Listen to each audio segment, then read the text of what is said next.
You are ready whenever you'd like.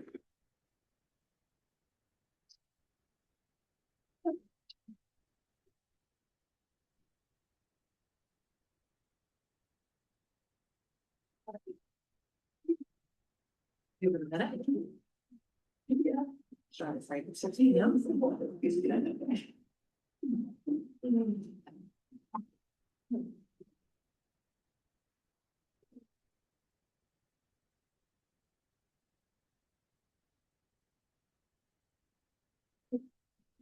Get started. Good evening. Good evening, everyone. My name is Jen Lawrence, and I am the Vice Chair of the South Burlington School Board. I'll be serving as the acting chair this evening in Chairman Seamus Abshir's absence. And I call this meeting to order at 6:00 p.m. on Wednesday, the 19th of November, starting right on time. We had planned to have a executive session prior to this meeting, but that did not happen. It was canceled, and so we're just starting right out of the gate. Right, so first topic on the agenda. Let's see, yep, that did not happen. So for those who are able and willing, please rise and join us for the Pledge of Allegiance. I pledge allegiance to the flag of the United States of America and to the republic for which it stands, one nation, under God, indivisible, liberty and justice for all.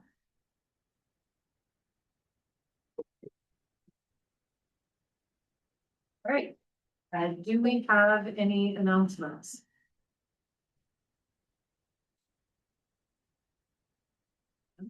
The only announcement that I would like to add is that we will be having a community forum on Wednesday, December 3rd, 2 weeks from now, at the Orchard School at 6 p.m. to discuss the budget and the permanent superintendent search. So I just wanted to highlight that for everyone. Okay.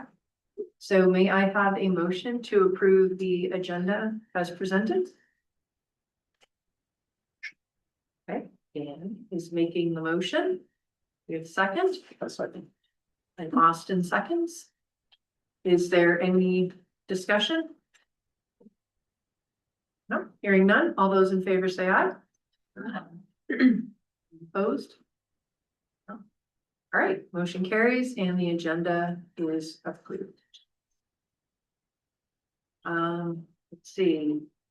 So we will now move to comments from the public. This is an opportunity for community members to address the board on any topic, whether or not it is on tonight's agenda. Please state your name for the record.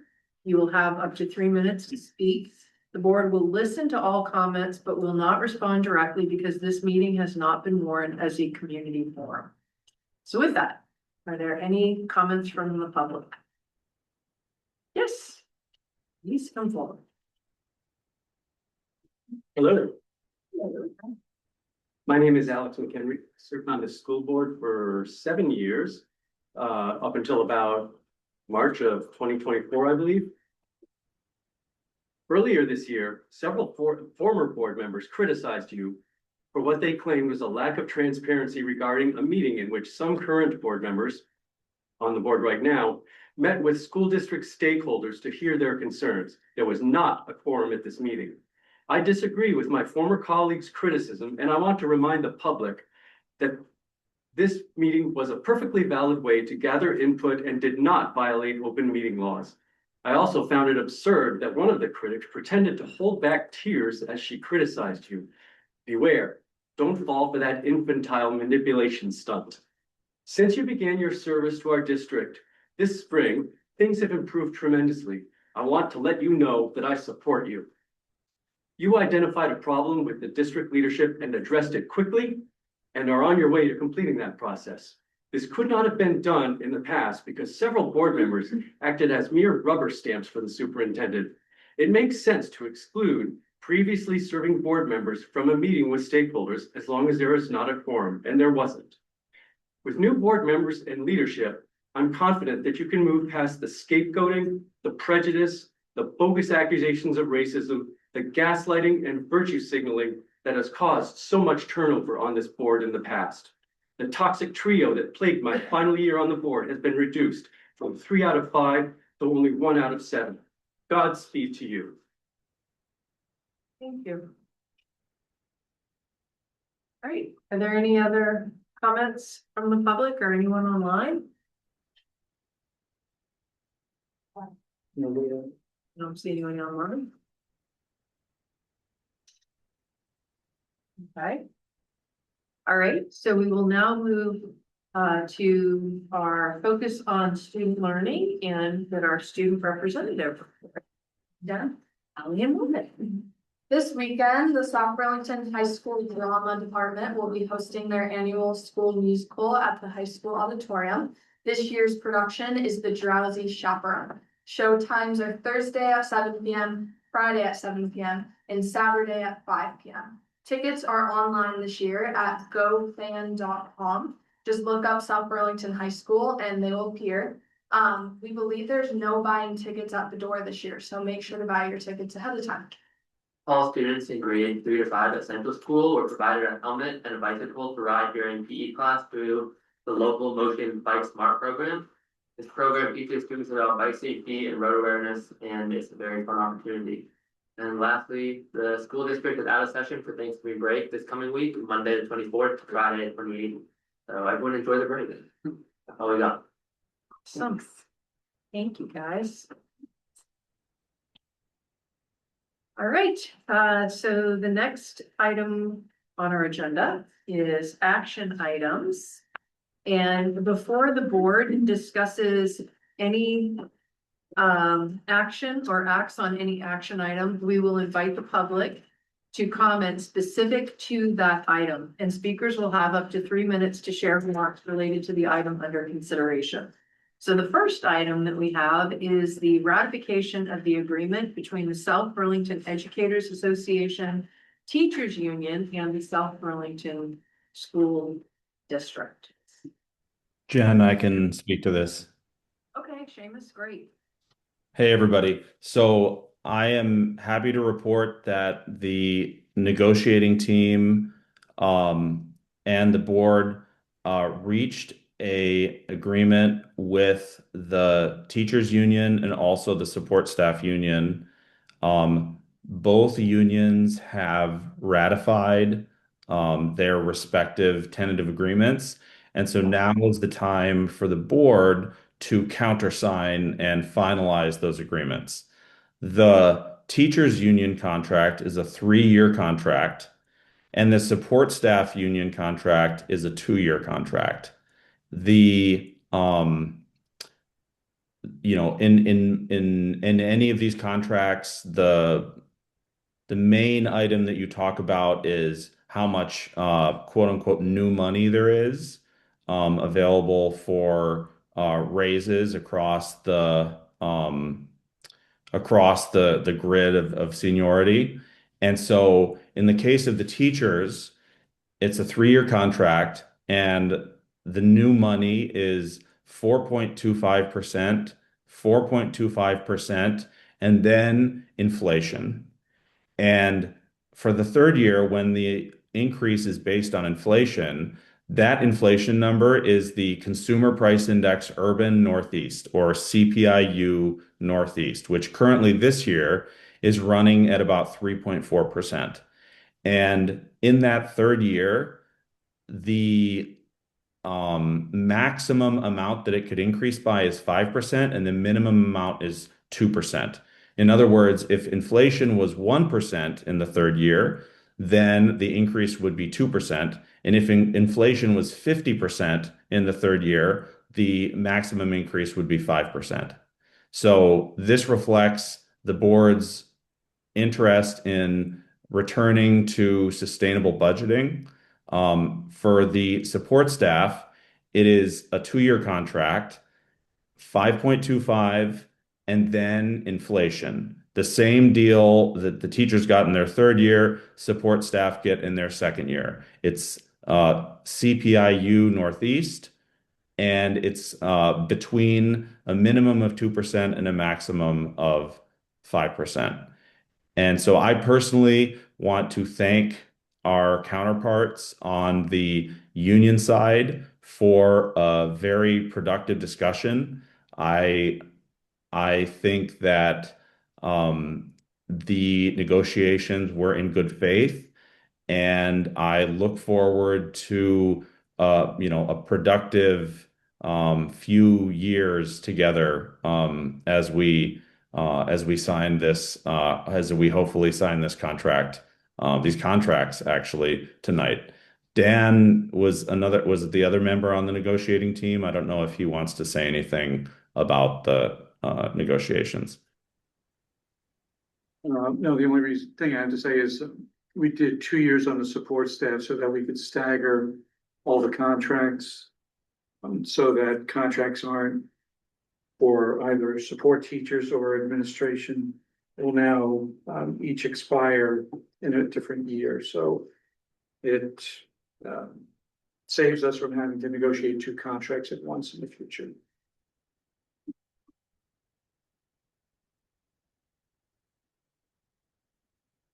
I mean, I would just like to say, I'm just so grateful to everybody that's been involved. I mean, Seamus and Dan doing this and, thanks also to the unions that, being present and getting these agreements across the finish line. It's just bravo to everybody.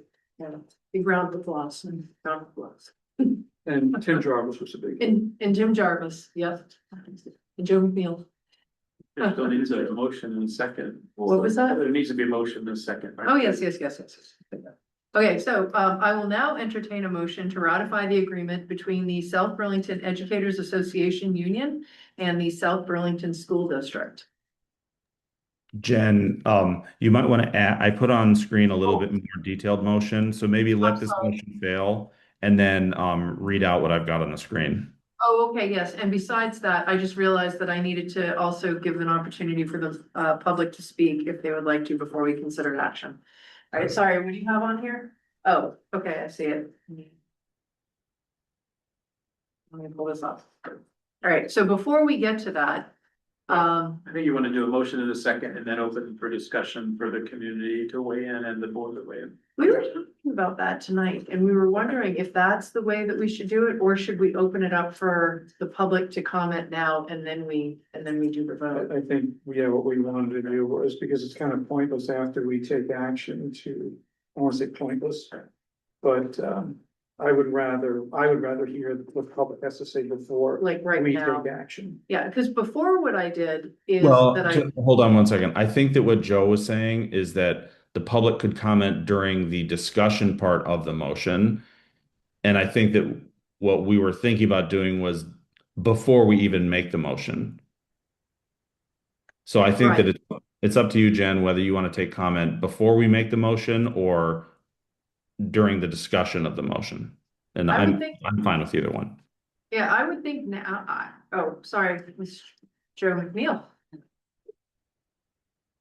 Love to get along. Excuse me, if I may, under Robert's rules, there should be a motion pending at all times because you don't want to be talking about nothing in effect. So the way Robert's rules indicate is that someone should make a motion to approve and ratify the agreement. There should be a second, and then it's open for discussion before action is taken. That is the protocol under the rules that you're obligated to follow. Okay, and so at that time is when that would. Board, then public. Yeah, for the In that public or even the discussion. board members. I'm just thinking the order during the discussion. Oh, period. oh. That's where both The, discussions occur, but we don't discuss with the public, so I'm just asking. if you're Or- going to hear from the public, the usual protocol is to hear from the public first. And then to, come to the board, have the board, make its final discussion and then act on the motion. That helps. So I Alright. think you should Yeah, ask for the motion, Jen. Yeah, so so I would entertain a motion to approve the tentative agreements entered into between the bargaining teams for the board and for the SBEA's teachers and support staff units as per their terms and conditions. Noting that, do I have to read all this? Yes. The teachers' agreement is for a 3-year term and specifies in fiscal year 26, 4.25% new money. In fiscal year 27, 4.25% new money. In fiscal year 28, inflation adjustment of between 2% minimum and 5% maximum based upon the Northeast Urban Consumer Price Index, also known as the CPIU Northeast. And further noting that the support staff unit agreement is for a 2-year term and specifies in fiscal year 26, 5.25% new money. In fiscal year 27, inflation adjustment of between 2% minimum and 5% maximum based upon the Northeast Urban Consumer Price Index, also known as CPIU Northeast. I'll make that motion. Thank you, Dan. Dan makes the motion. Do we have a second? I'll second. Okay, Emily, thank you. And that was seconded by Emily to approve the tentative agreements. Okay, and now, is there any discussion?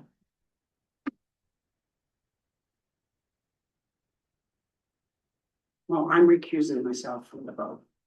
Okay, thank you, Laura. Are there any hands up online? No? Not currently. Very good. So hearing no discussion. Is there any all- board uh-huh. discussion? Is there any Yeah. board discussion? There was No, just there's me. no board discussion. Okay. So hearing none, all of those in favor say aye. Aye. Aye. Sorry, what? Did you say Aye. aye? Okay, yep, all right. Any opposed, say no. All right, so that motion passes. Do you want to get on the record that the board abstains? Yeah. Ask for any abstentions? Yes, that's a good point. Thank you. And Laura Williams has abstained. Okay, thank you. Okay, so that takes care of those 2 agreements. And now the next item that we have as an action is the bid for the Rick Marcotte Central School boiler replacement. Joe Clark, can you give a little bit of background for the public here? Yeah, I would recommend a motion in a second, Yes. and then Yes. we can come up and talk about it. Yes, so I will now entertain a motion to approve the bid for the Rick Marcotte school boiler replacement. We have a motion? I move. Okay, Laura moves. Do we have a second? Second. And Michelle seconds. And now is there any discussion? And here's Jean Marie. Hello, everyone. I'm Jean Marie Clark. I'm the Director of Finance and Operations for the district, and you should all have received a copy of the bid award letter. Did somebody have a specific question? You may recall that we replaced boilers at the Chamberlain School last winter because they were failing. These boilers are, Chamberlain was, and I suspect Marcotte is as well, original boilers, and in most cases covered in asbestos. So it is a arduous process and an expensive process to replace them. Gratefully, we have some funding in our facilities budget and in our facility stewardship plan to cover this expense. So we sent this out to several bidders and unfortunately only received 1 back, which is like historically our problem. The good news is this is an organization that we work with really frequently and have a great relationship and much respect for. So this will be work, if you approve this would be work that would happen during this academic year, during this fiscal year. So sometimes we work on bids that we are looking to do later in the season, but this would happen over the winter. So any other specific questions? No, I mean, I just wanted to point out for those that it looks like the the bid that we would be accepting is for Vermont Mechanical in the amount of $237,898. Yeah. Okay. So my question is, having a bid process that's October 27th until November 10th feels short. Is it, It's pretty typical. It is $237,000. It feels like a lot of money. And when I first got here, I like fell off my chair when we talked about money in that sort of denomination. In the world of a boiler replacement in a school building, this isn't an outrageous amount of money. This is a fairly simple project. If it was a much larger project, then there would be a longer bidding process, particularly if folks needed to come in. And we do invite all these organizations were invited to come in and do a walk through the building if they chose to and so forth. But so for example, next summer, we're planning on doing some stormwater mitigation work on the high and middle campus. And that is a really involved project that's being done by an outside organization for us. And so that when that RFP goes out, that will have a much longer time frame for folks to ask questions. And sometimes there's meetings where folks, all of the bidders can come in and hear about the project and so forth. So this didn't feel short to me. This feels pretty typical. And unfortunately, I don't think that if we had lengthened the time that the bid was open, that it would have gained us any additional bidders. The bid stream, I'm sorry, Seamus, it met board policy and state law. Yeah. you're saying that state law requires a certain period? Yes. So this met the minimum period. Yes. And was the bid for the boiler at the other school, was it also just 10 days? No, I don't, I would have to look that up. I don't know that off because that was that was an emergency situation because the boiler had died in that school. So that changes the rules a little bit, and that was last winter, / spring. So I'd have to look that up for you, Seamus. I don't know that right off the top of my head. It seems to me that, especially because of what you described, that this is a fairly simple project, that it could, that an HVAC company, well, let me ask another question before I make any opinions. Are these three companies that you went out to bid, are they the only companies that you're allowed to ask for bids from? Is there some certification process? No, we have to send it to a minimum of 3 bidders. And I have called other folks in the past and not gotten any, folks aren't just not even interested in us sending them the bid. I frequently get a thank you, but no thank you response. And did we get the thank you, no thank you on the 2 others in this bid that did not respond, or did they just not say anything? I got absolutely nothing. This is pretty typical, Seamus. Yeah. So I think this is fairly standard and if you're. One last And year. We've worked with Vermont Mechanical for quite a while. Did they put in the one? Oh gosh, we do so much work. I suspect they probably did. They did a bunch of work over at Tuttle for us this summer, changing out all of the valves over there. We previously worked for a long time with New England Air, which is why they're one of the folks that we send our bids to, our RFPs to. So I don't know why, sometimes I think our projects are too little for some organizations. Sometimes we're too big for some of the littler guys. I've had conversations with representatives from other districts about so what do you do? And we're all in the same boat. And I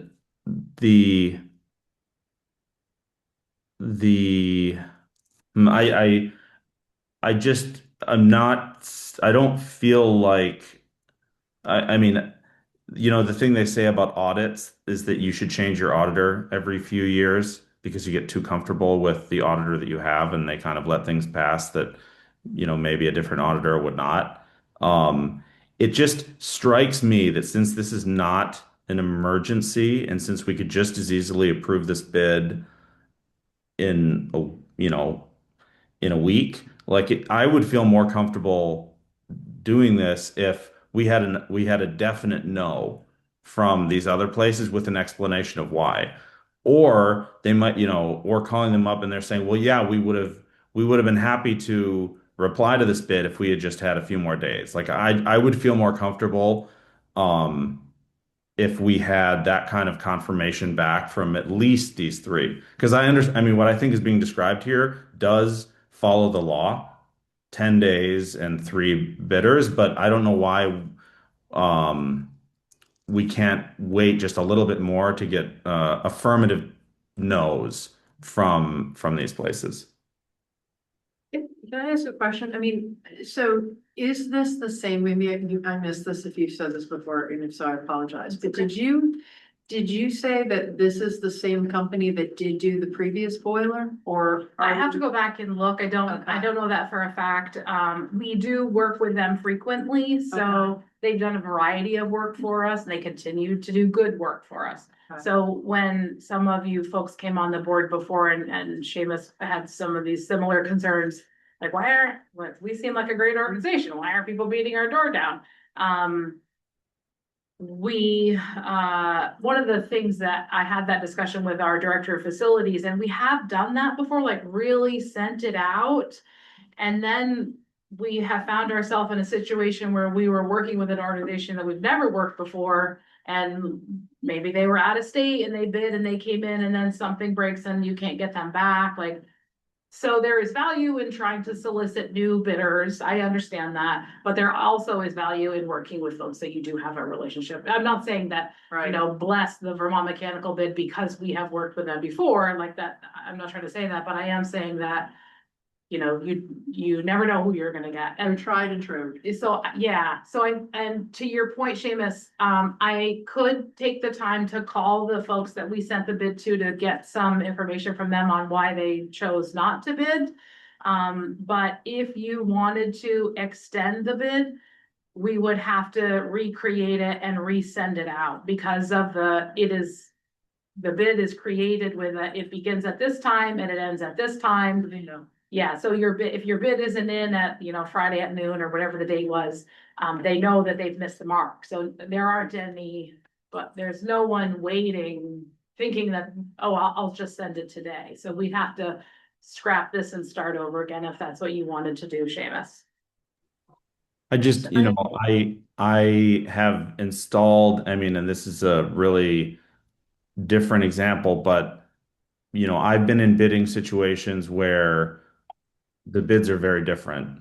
And and if this was an emergency situation, then I would feel differently. But I feel like, especially if this is an organization that likes working with us, reopening this bid, or at least, even if we don't do that, even, what I want is I want to know why these other two companies aren't bidding for a simple project. Because if it really is a simple project, then why can't they bid on it? And I would like to know the why, because if we don't get the why now, there's a million other priorities, right? So it seems to me like there should be multiple bidders. It seems to me at least that we should know why there weren't multiple bidders. Generally speaking, there haven't been multiple bidders. And that's because it's not really lucrative for them. I mean, right, you've got to follow the money trail. I remember that for the last boiler, I remember bringing that up, because I think there was only one bid. Yeah, it's the same, Yeah, same at Essex too. And People are not clamoring to do There this. were, if you recall, all of the paving work that we did this summer, we had multiple bidders for that. And we actually split the work out, which was a little bit of a hassle, this organization got these lots and this other organization got those lots. And truth be told, those organizations work together, one's got a crew that does this work and one's got a crew that does that work. So they're actually really working together at the end of the day. So there are times that we do get multiple bidders. I think this is up for you folks to decide. I think that I've never been in a situation where I have sent a bid award letter to the board that you have, when there's only one bidder, that you fail. So I would have to figure out what the process is to sort of bail on this and start over again. Which I'll do if that's what you'd like. But it's the easier thing to do, Seamus, is for me to make a couple phone calls. I can't promise you I'm gonna get you the answer that you're looking for, but I'm happy to make the phone calls. And Could we companies have- don't, they don't have to give a reason why they're not bidding. Yeah, that's true too. They don't have to give us a reason, no, but I just think, maybe we don't vote one way or the other tonight and we just give a little bit more time for the business office to get an understanding of why we're not getting more bids, because soliciting, look, our facilities are in rough shape. We're gonna need a lot of help over the next few years, and I think it's important to set a standard that we're gonna, sort of similar to our superintendent search, we're gonna work really hard to find the right person or find the right bid. So, I think that this is, the buck stops with us in terms of spending the taxpayers' money. And here's an example of something where it's not the heat is not off at Rick Marcotte. And so I would recommend either we hold off or we vote, or I don't see why we would need to fail this if all we need to do is hold off. So I would recommend that we hold off on this. We can still approve this. Jean Marie can reach out and find out why the companies didn't bid and take that into consideration for the next time. And speaking as a person who's in a school whose boiler did go and there was no heat for 3 days, you cannot predict when these things will go, and you cannot predict when there's going to be an emergency. There's an emergency when there's an emergency. And so I vote for not putting this off. So. Joe McNeil's here. He'd like to maybe give some legal Please. opinion.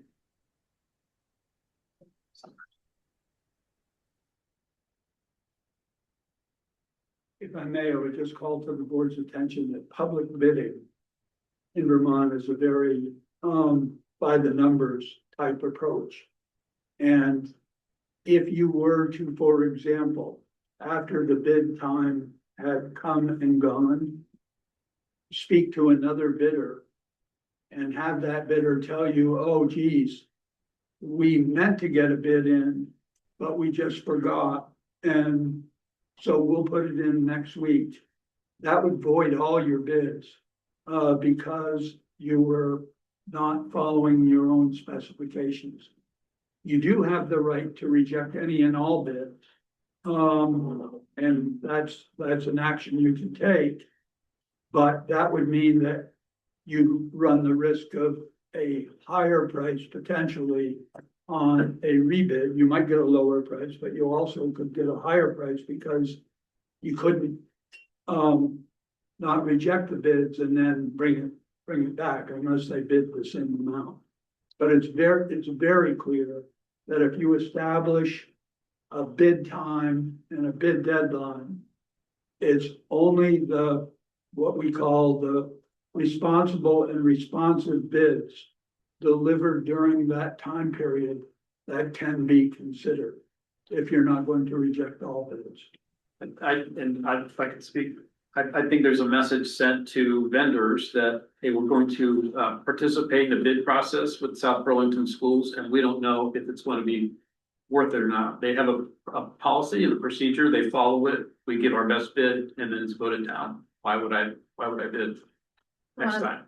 Piggyback on that a little bit, because I appreciate the thought about, adding some rigor and inspection to the process and understanding what it is that, makes it unfavorable to bid. I think maybe that's more usefully a part of a longer conversation, right, of the board understanding what that bid process is. Like I heard they're invited, right? But there are probably other ways to get folks bidding, and maybe we talk about that too, to widen the pool. But I think what Dr. Clark mentioned is spot on, being one who's in the middle of writing a bid right now. it's an expensive process. It's a time resource intensive process. And it's already been carried out. So I do think that it could, in spite of the good intention, actually make it harder in the future to get bids if we're willing to just pull the plug on the process that's been completed right now. And I think hearing the board's feedback now will certainly inform how we do bids in the future.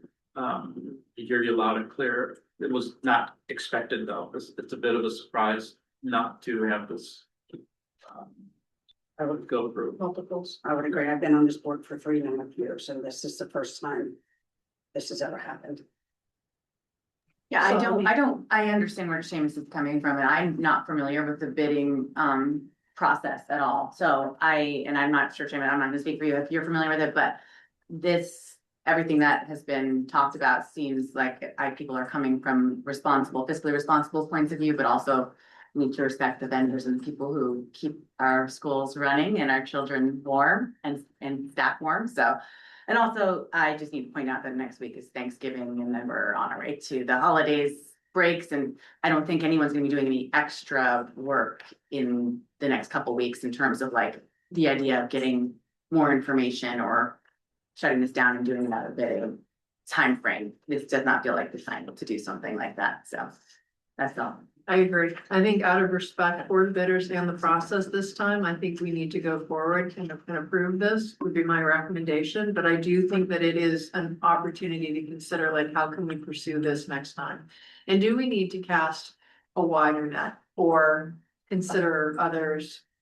You know, that Yeah, all of that. yeah, I will, one thing that I was just thinking is like, I think it sort of depends on what the project is, right? So like, one of the things that has come up in our Safe Routes to School committee is like, we'd love it if we could cover our bike rack at Orchard. So you and I have talked about, could that be an Eagle Scout project, like a little project, putting a roof over a bike rack? If we only get one bidder, like, and you know, if it's under, you know, there are bidding rules and so forth, but if it's a larger project, then sure, we do want to try to get as many bidders as possible. One of the things that I saw from the district in which I live, they post their RFPs on Front Porch Forum. And so I reached out to them and was like, oh, like, that's great. Like, and it's kind of like cool PR because it's free and comes to your inbox. And I regularly read my Front Porch Forum, and I was like, oh, like, is that really like work? No, we get nothing, but we get some good PR that like, or we will get maybe, and the one that I saw in particular was around snow plowing. And so, you know, they got like the local Joe's snow plowing, and then that organization quickly realized like, oh, this is a much bigger thing than what we can handle, but it, you know, helps with PR. So we are kind of in transition in the communications world in trying to get our feet under us as far as getting access to Front Porch Forum and getting more things there, and folks know all about that. So that's something we could potentially do in the future. Okay. Yeah. Yeah, I think it's an opportunity to just improve or consider changing the way that we're doing it to get more engagement. Yeah, we can try. I can't promise our engagement, but Yeah. we can try. Okay. Yeah. Right. If All if right, I well, could with just, if I could just have one, so I just want to explain in advance the no vote that I'm going to cast is that in my experience in private industry, really focusing on having competitive bids does significant, does not only do you potentially save a lot of money, but you also sometimes get better vendors. And so that's why I'm voting no, is because I want to ensure that as we go into the next decade of needing to renovate our very old schools, we have a lot of organizational focus on quality bidding. And for example, we give more than 10 days. You know, it's not 10, you know, we give a significant period of time for bidders to participate in these processes. Okay. So with that, let's take a vote. All those in favor of approving the bid for the Rick Marcotte School boiler replacement, please say aye. I, Aye. Aye. Aye. Those that say no? Any no's? Who's no? Okay. No. Seamus. Okay, so we have ayes, we have Seamus. Is there any abstention? No? All right, so the motion passes for approval of the bid. All right, next up is policy monitoring 2.11 equity. And I will now entertain a motion. Oh, actually, I guess I would still need to have that motion, but we're about to discuss it, so Yes. I would still have the motion. All right, so I will now enter a motion to, I would like to say, find the superintendent in compliance with 2.11 equity policy monitoring, but it seems like it would just be to discuss it. Sorry, Joe.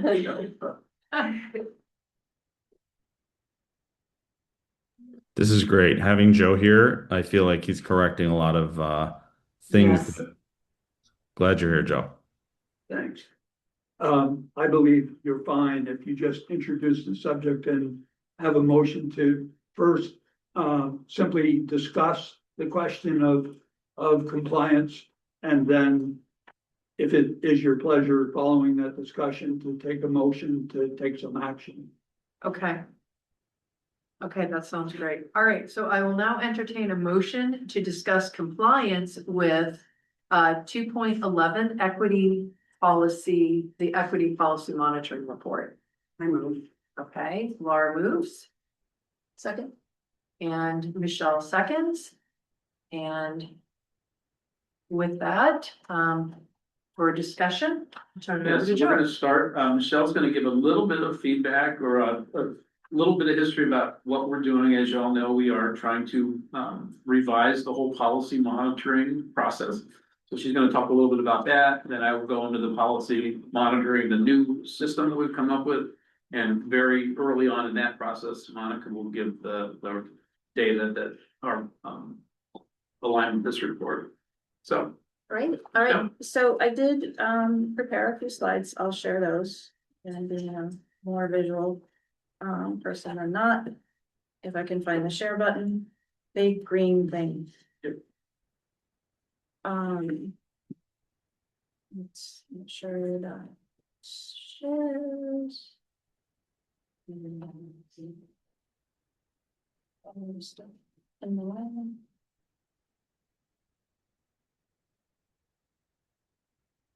I think there's a delay, yeah, okay. So I just want to very quickly, my goal is 5 minutes or less, share some of the framing and background for what we're doing tonight, because we are doing equity monitoring, policy monitoring for 2.11.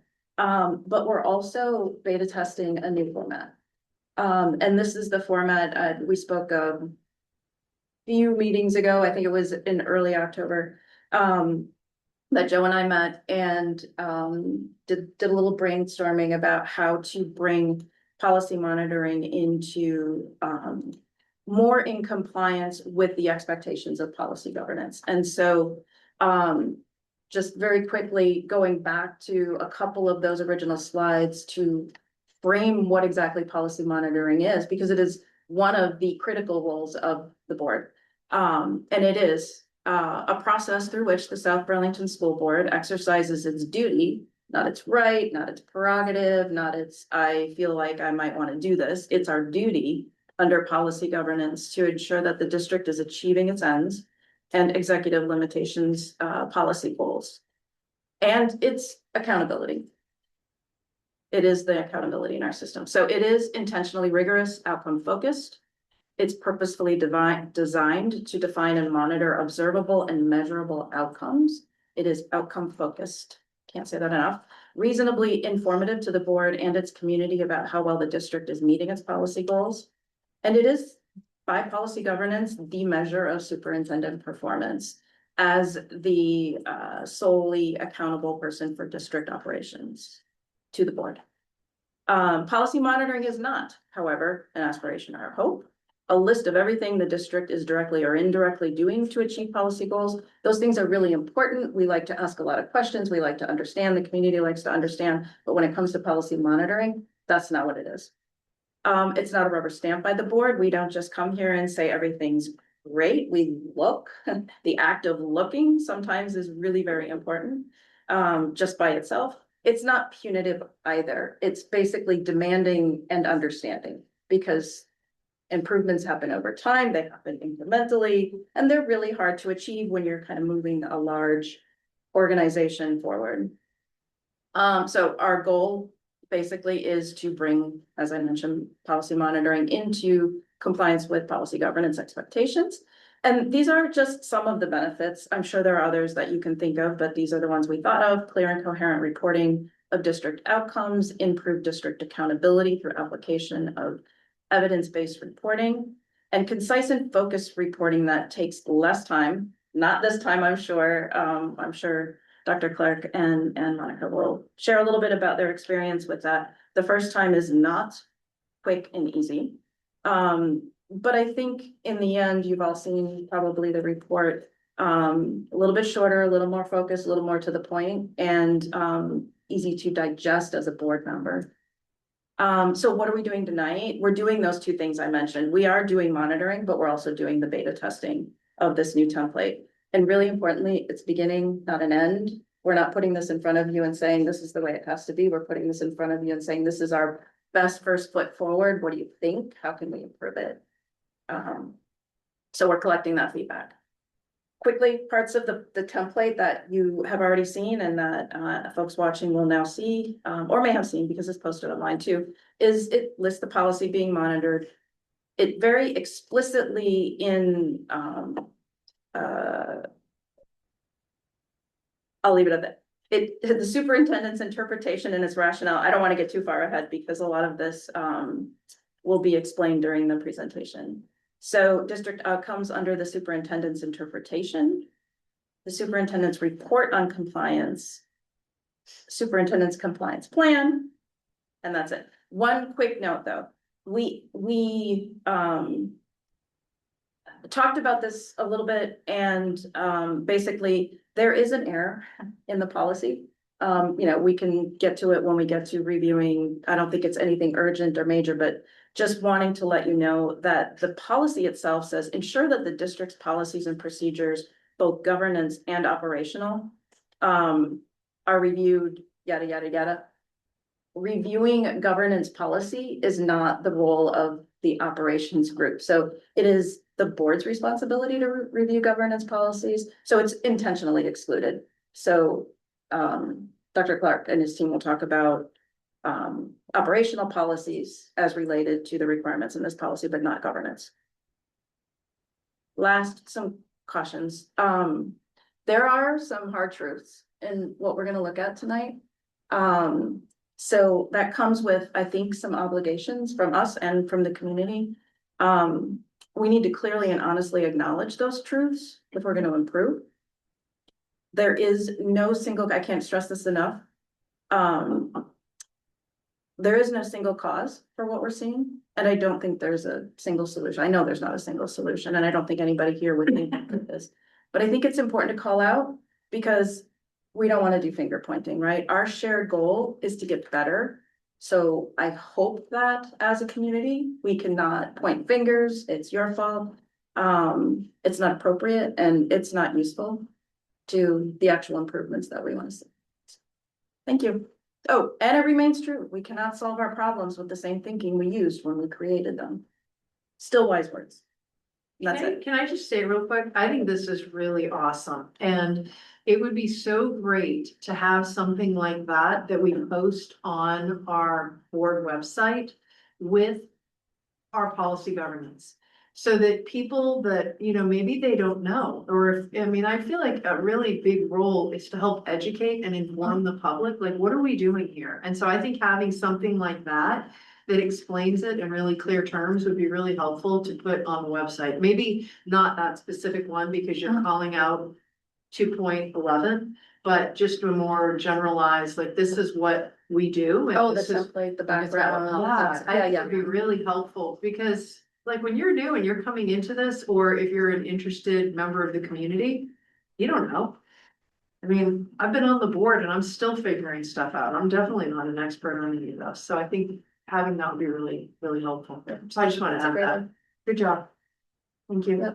So my part was really easy. You're gonna hear about the much harder part because I know for a fact that a lot of time has been spent on this. Spent a lot of time I'm sensitive to the time the board's gonna spend on it tonight. So you have had the opportunity to, view this. It's not my intention to read this entire thing to you, so stop me where you want some more explanation. But the very first thing we need to do when we're doing a monitor report is talk about what is the policy being monitored. That is simply a cut and a paste from our policy that already exists.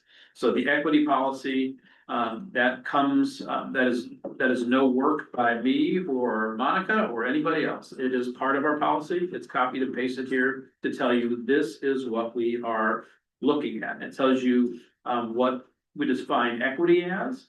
And it tells you what the superintendent is going to do to deal with equity and discrimination. So again, it's a long policy. I think more important is part two. What's my interpretation? After I read that policy, how will I determine as superintendent if we are in compliance with the policy? And so I will read this to you. We will be in compliance on this policy when we can demonstrate through verifiable data, documented actions, and evidence of impact that every student in South Burlington has equitable access to the resources, opportunities, and conditions necessary to learn and thrive, and that measurable disparities among student groups are identified, reduced, and ultimately eliminated over time. So what does that mean? On success on policy 2.11 means that we are going to look at student outcomes, and those are things like academic achievement, engagement, discipline data. We're going to look at school experience, the climate that students face when they go to school, their feeling of belonging, their feeling of having voice.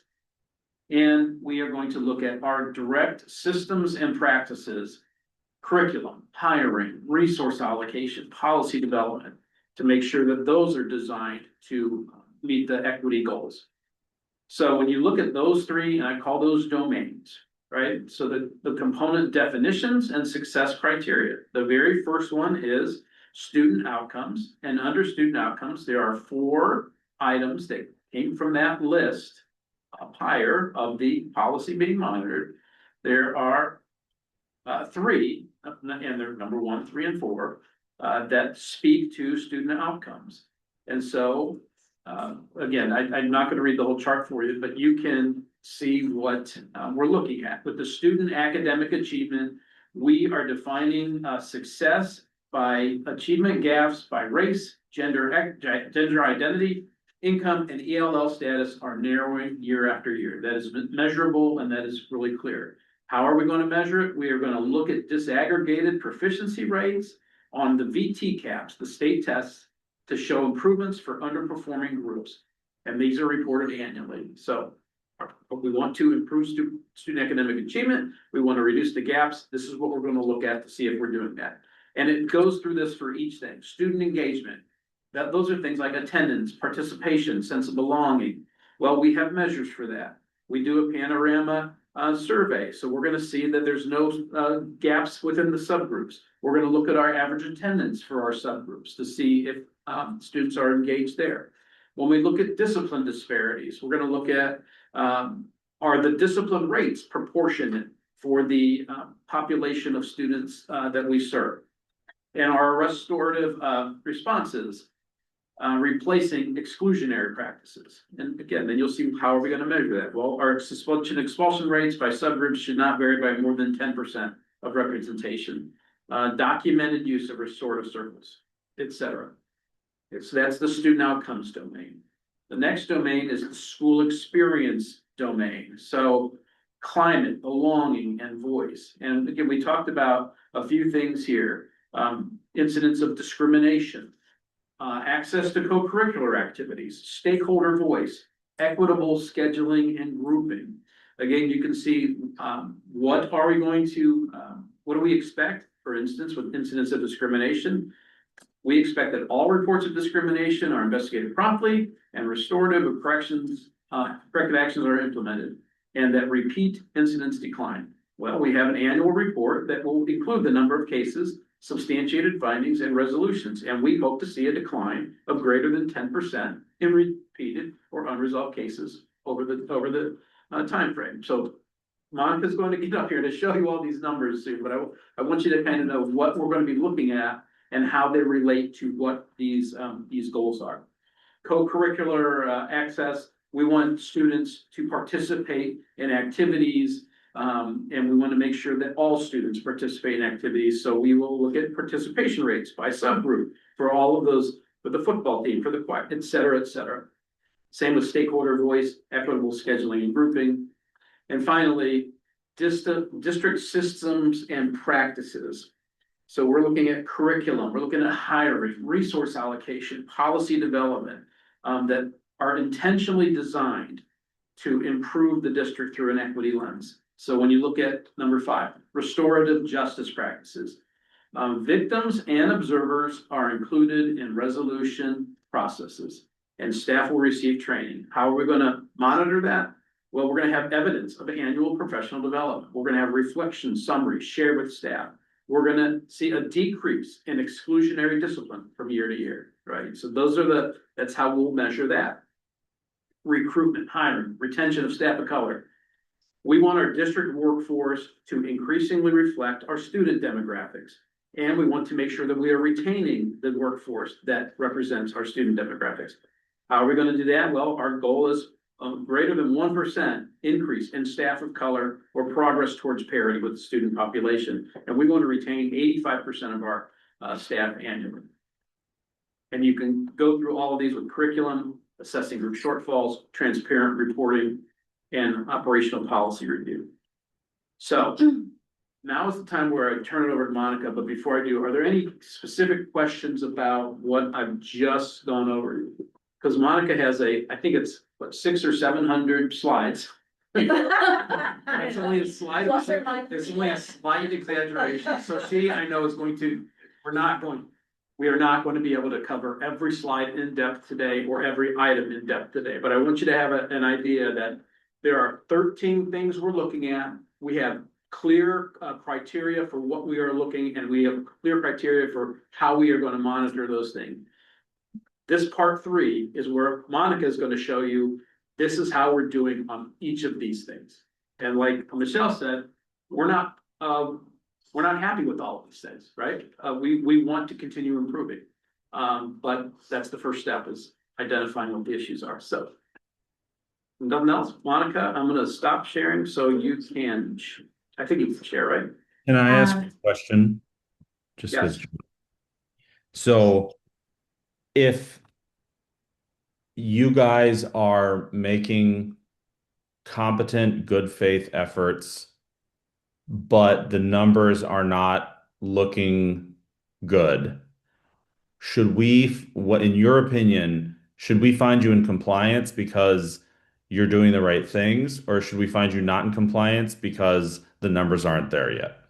So that's a great question. Thanks for asking that, because we are going away from the old model of either you're doing it or you're not doing it. We've come up with a rubric that will say you're beginning, you're doing a little better than beginning, you're doing really well, but you're not quite there, and then you're doing outstanding. Now, those aren't the terms we use, but it's a rubric with four ratings for each of these domains. And the board's responsibility is to determine whether we are successful in our monitoring report. Not necessarily are we successful in meeting the goals of equity, but are we successful in addressing the equity goals as the operations portion of the district. However, there is one block on the board's final evaluation of the superintendent is, are we making progress in equity? So you'll be able to have a chance to say, you're sort of making progress, you're making great progress, you're doing fantastic.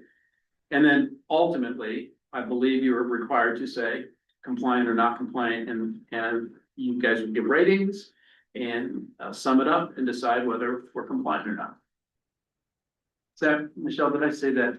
Yeah, so there is a draft of what the board part of the rubric to rate is, and definitely want all of your feedback on that.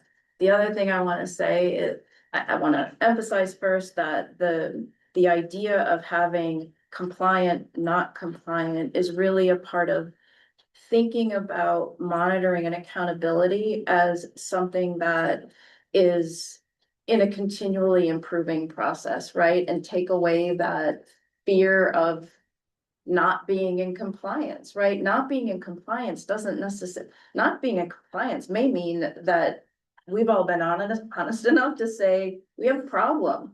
Here's the plan. And we will continue to monitor that plan.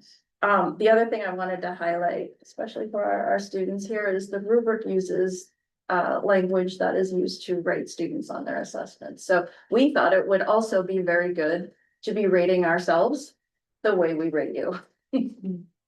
I like what you said about when you have just compliant or not compliant on all those things, what that gives you is people like us putting a huge list of stuff together of what we're doing so we can make sure that we get compliant. This is a more honest system because we look at what we have and we're comfortable saying we're not quite there yet. And we're going to point that out. And then that will be part, when Monica's done, I'll talk about what are we going to do to meet those areas where we're not quite there yet. So I think it's definitely more honest than what the system's been. And it is definitely a growth model. If I could just make two more comments, Jen, unless you want to. So, I think that for the public who may eventually watch this meeting, the reason that there is some ambiguity about this is because policy governance is a governance model that the board has imposed on itself. And so to a certain extent, we can decide how we implement it. And so therefore, we have to make the call about whether we reward quote unquote effort or we reward quote unquote results. So the ambiguity, I think, is natural, and policy governance itself is just the board trying to give itself a structure to be successful. And then the other comment I wanted to make is that if you look at past board meetings stretching back 10 years, or at least, in the early days of policy governance here at South Burlington, there were discussions like, one of the things that we monitor is facilities. And so the board was having a discussion with the superintendent in real time saying, okay, facilities are not great. So should we find you not in compliance? But on the other hand, you can't fix the facilities because we haven't given you budget to fix the facilities. And so if there is some confusion tonight about whether we want to approve or not, I just want to say that that is a natural feature. And I think that the board is just trying to do its best to do the right thing. And there's there's not necessarily always a clear answer. Right, and this is a beta because this is the first policy we're trying this in, and when we have this kind of finely tuned, then we will go through this exact same process with all the other policies and so the format will look the same for each policy. Now the rubrics will be different because we're measuring different things, but it'll be basically the same framework. Yeah, and I'm sorry to extend this, but I think this is a really important point that you brought up, Seamus, which is that a goal here that we left unstated is that, when you think about making a decision compliant or not, and you have no idea what compliance means, right? The superintendent's, that's one of the improvements here is the interpretation necessarily answers the question, we will be in compliance when, right? But the levels of compliance that we've proposed here that of course we can work with and change over time have an additional benefit of improving, I'm sorry to geek out a little bit, our rater consistency, right? Like it gives us a common conception and then we can each individually rate according to what we see, right? But at least we know, where we make those ratings from a common understanding of what those ratings mean as opposed to, yeah, I guess it's compliant. Cause it's sitting in front of me and somebody did work on it, right? I also just wanted to say, Seamus, to your point and what we were talking about, the ambiguity that you were talking about stretching back 10 years. I've looked at monitoring reports back 10 years during my time on the board between different superintendents, and I haven't seen the interpretation change.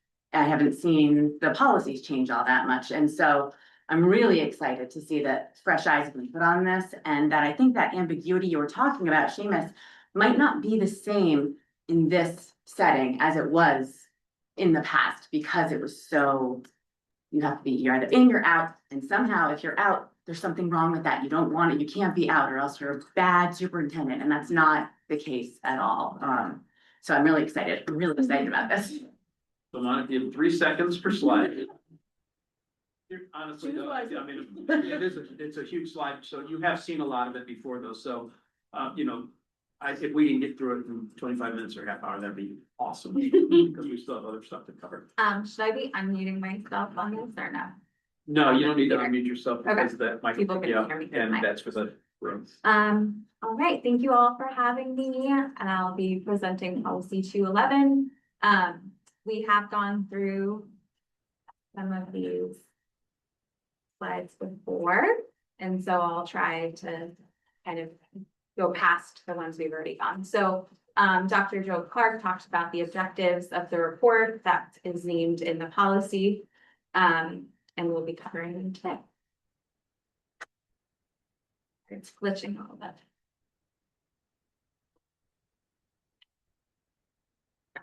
So this slide just defines what equity is in South Burlington. I'm not going to read it for you. This is also verbatim from the policy.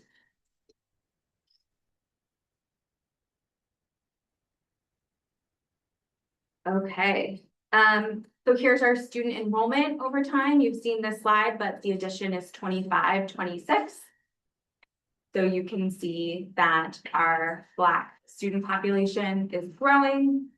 Our Asian American and Pacific Islander population is relatively stable. Latinx is stable. Multiracial slightly growing, and white is slightly decreasing. Can I just say how much I appreciate this simple presentation and multiple years? This is fantastic. Thank you. Yes.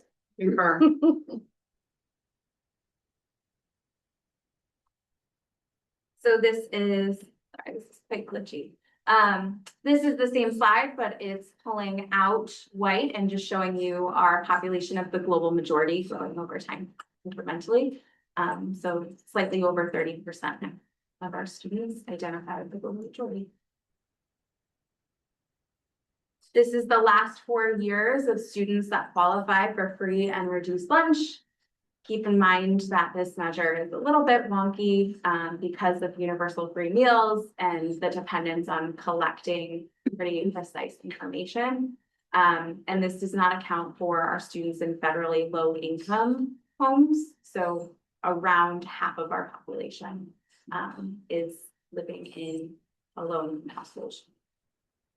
The threshold is a little bit different for this. It's a little bit higher in terms of poverty rate. Or is it still not working? Track.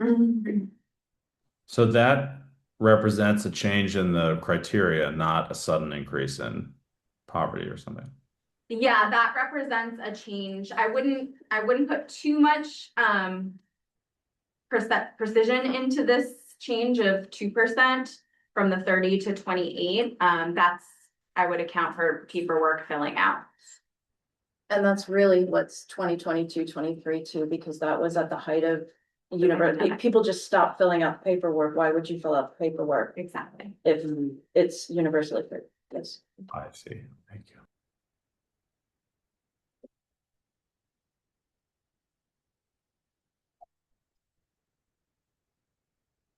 This is students who qualify for English language services over time, and that stayed right around 7% of our students qualify for English language services, and then about another 10% have exited from this program. So about 20% of our students are in multilingual households.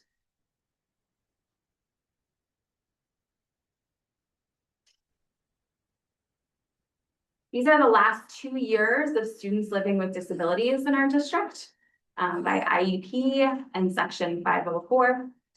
Prior to that, data collection was a little wonky, so we'll start to have annual data.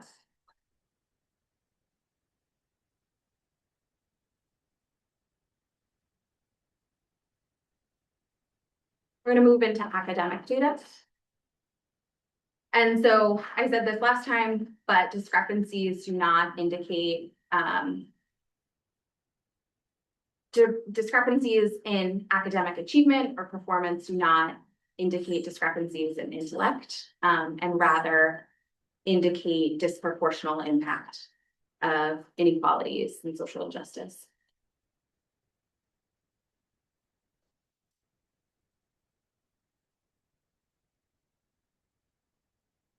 So this is our last 3 years of overall academic achievement on the VT cap.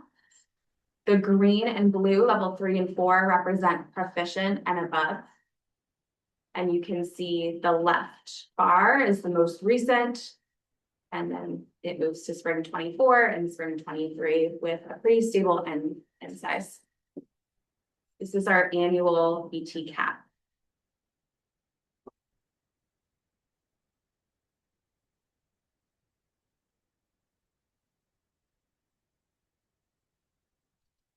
This slide shows how we compare to the state of Vermont. And so you can see there's 2 columns for each grade level. So the left bars for grade 3 represent SB, how we did in the spring of 25, the spring of 24, and the spring of 23 in terms of proficiency and above. And then you can see that's significantly higher than the grade 3 state level. So that's the state average. And you can see just across the board, we've been pretty consistently performing above the state of Vermont average. But it is declining, except in like, are you, because we have to read these from right to left. Yes.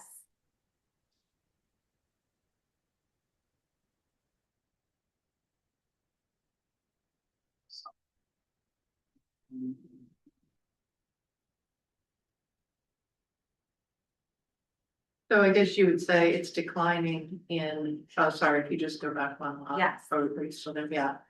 So Seamus, oh, can you go back one slide? Of course, yeah. So yeah, here it's like, all right, so you're declining in 5th grade. You're up in 4th grade. Oh, I'm sorry, even looking at in South Burlington School District, you're up in 4th grade. You're up in 4th grade across the state, but significantly up specifically in South Burlington. 4th grade. Yeah, so in spring of 2025, in 4th grade, the state on average performed at 34% proficiency. SB on average in grade 4 in spring of 25 performed around double 60%. Yeah. And if you want to look at not perfectly matched samples, right, but the same cohort of students, you can look at the red in grade 3 versus the blue in grade 4, and you're seeing what. So I think you've got a strong cohort effect here for this group moving through, and you'll probably see that bump as you go through all of the years. Yeah. Yeah, interesting. Okay, thank you. And this is students in grades 6 through 8. So again, every year is a different cohort of students, right? They come in at a different place.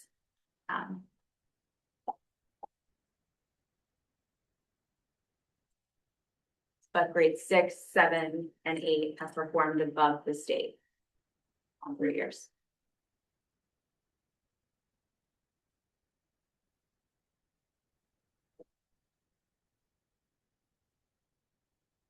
Okay. So this is a graph of average scaled score, and this is disaggregated by subgroup. The line at 1750 marks proficiency or higher, right? So that is the goal for each grade. And then you can see above here the groups that performed below proficiency. So Black students, students who qualify for free and reduced lunch, it's been a little staggered. Students who are on IEPs.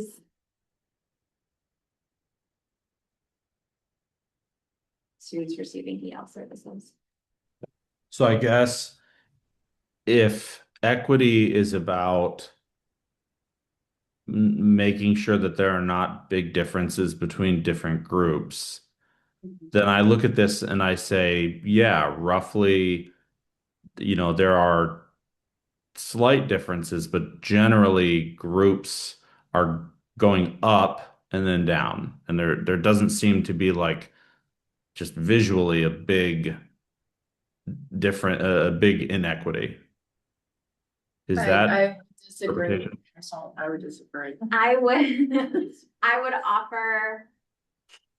I would offer that this space between each line, right, shows the inequity that's affecting that identity. Ideally, you want to see one line across the board, right? In the most like amazing universe, you want to see one line go through. Okay, Yeah. that's a great Does that help? clarification. So you're saying, a lot of the time when we look at these things, we're looking for relative, like they're moving kind of relative to each other in the same way. But you're saying here we need to look at the absolute difference and say the blue line is at 1650, the orange line is at 1850. That is inequity. Yes. That's like almost a third of the whole scale Just and the make- difference. I have a question. If that is the way we are supposed to be reading this, could we also see, right, that the space between our lines, right, to make it visual in spring of 2025 is narrowing relative to spring of 23, right? So while these cohorts are moving, while there are still space and gap, and that's the opportunity, right? If I look at the difference between, let's say the, multiracial group in spring of 23 and the IEP group, that is a huge delta, but all of it, they do seem to be narrowing, right? Our delta between these groups is getting smaller, which is, would that be They're considered? closer to 2023. 2024 is that kind of anomalous cohort there, and there's something wonky going on. I totally agree. I agree, yes, it's smaller. Those gaps are Right, the smaller absolute in difference. 2025, but look at the direction of the lines. Oh, yeah, but that's, It's not the way. Converging in the the, wrong like, direction. I agree, but I guess to the point of if we are measuring differences between, if you're measuring variance and differences between cohorts, not absolute performance, this would seem to suggest we are making progress on equity. Now, it might be for a reason we don't like, right? Which is all of our scores are converging down. The gaps are small. But the gaps are getting smaller, right? I want to make sure we're like dissecting what we are evaluating. Yeah, and this is grade 3 math. Right. Right, there's- Yeah, but right, but that is one way to read this view. This is not everybody, but that at that cohort level, we could say that we are doing a better job. Yeah. Being equitable, even if we don't like the direction of the chart. Yeah, and this is quite the opposite, right? So you can see there's more variance in this in results on spring 2025 for grade 4, right? You can see the width is larger, however, the direction is moving us. There are more groups performing above the proficiency line. Everybody's going up. Right, and these were the 2024 grade 3s that are now in grade, they were grade 3, 2024, grade 2025. That's your strong cohort point, Yeah. right? Is that's something about that grade is performing Yeah. very well. Grade 5.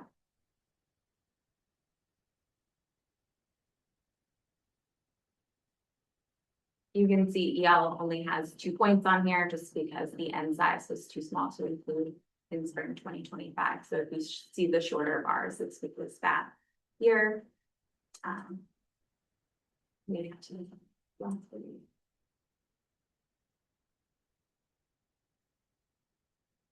Sixth grade math.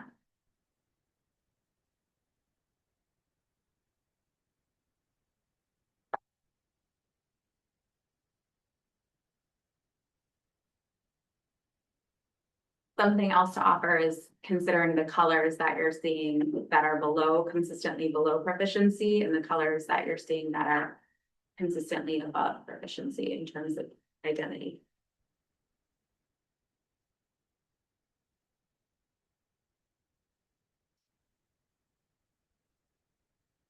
Seventh grade math.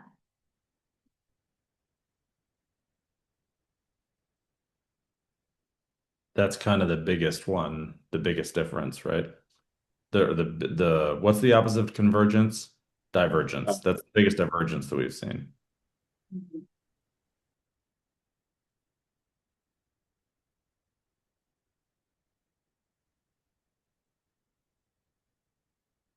And again, if you want to look at cohorts, you have to think about the graph before, right? So keep that in mind as well. Eighth grade math.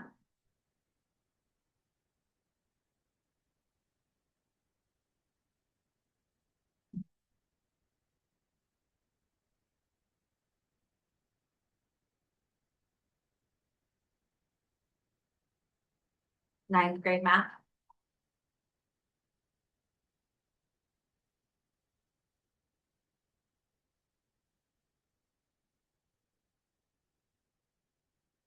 No, that's interesting. If you go back and look at your eighth grade math. And how many we had that were below efficiency, it actually seems like if you go now to the next one and you're looking at spring of 24 and then you go to spring of 25. Yep, so all of the identities below proficiency in spring 24 and then move to spring 25, there is a lot of growth there, yeah. Among certain test groups. Yeah.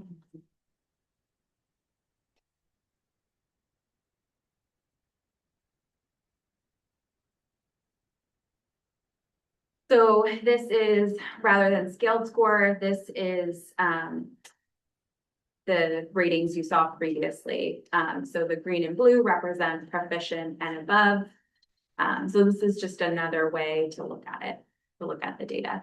And starting from the top is the most recent. So the top are students who are eligible for free and reduced lunch in the district, 382 students.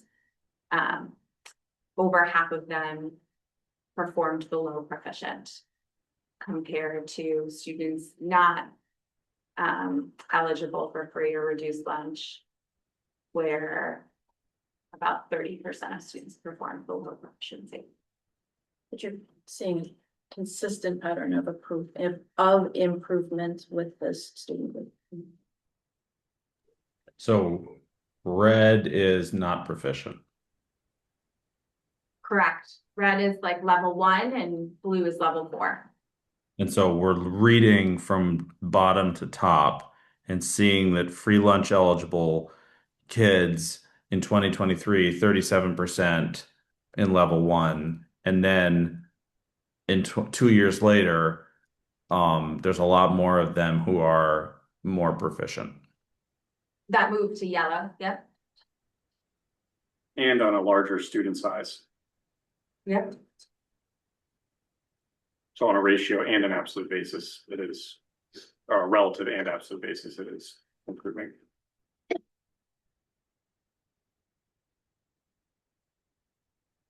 This is by gender. So gender non-binary is still non-reportable, but you can see female and male.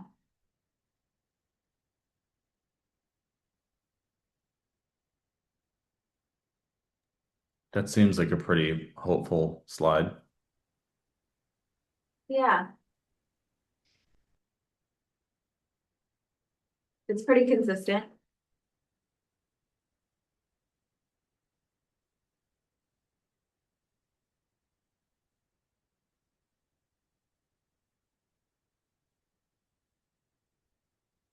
This is by race and ethnicity. I know there's a lot on here.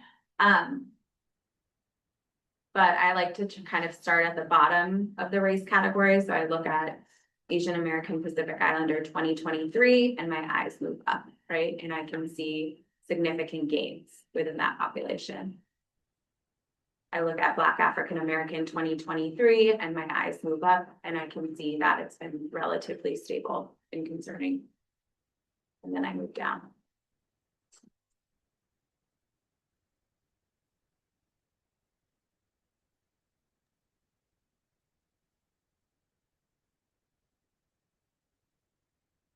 So one way to look at this too, just trying to take it in as like the big picture without looking at the numbers, right, is the green and blue are the target zones, right? Because that's generally where that proficient line is drawn. And so this slide shows strong inequity on race and ethnicity. Correct.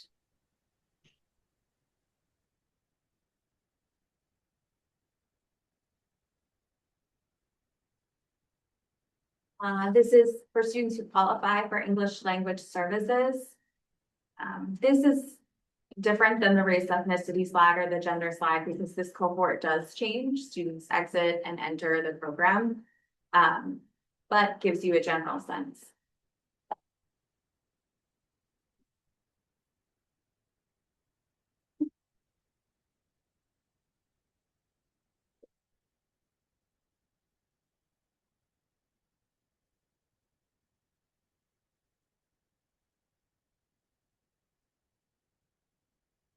All right, now we're moving to literacy. So this is, you've seen this graph before, but in mathematics.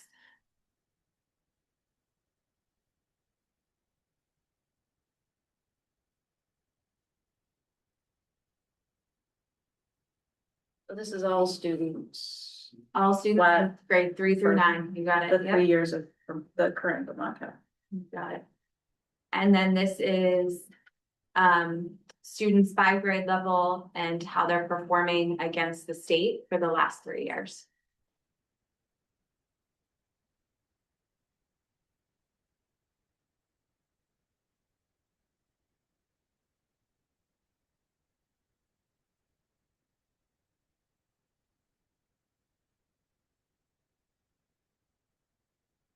So there aren't any years where we're under the state, but there have been kind of some close.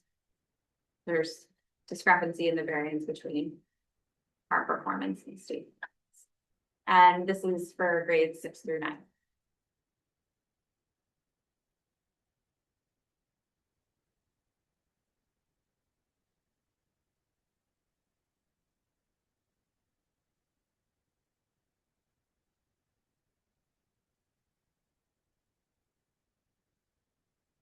In my brain to read right to left. I know. I know. All right, so this is scaled score, and you can see the line of proficiencies at 1750 or above. And then this is by racial identity, or any kind of identifying factor. So this is grade 3.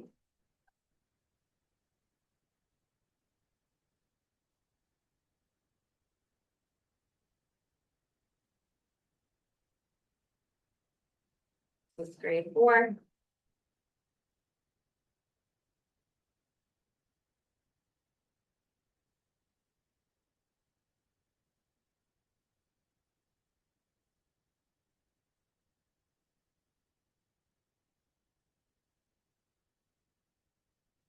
Grade 5.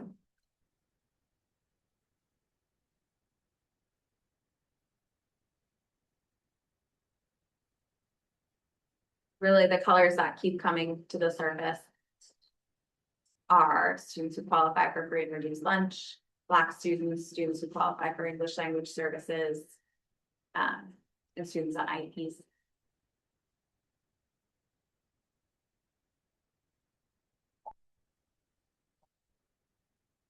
Grade 6.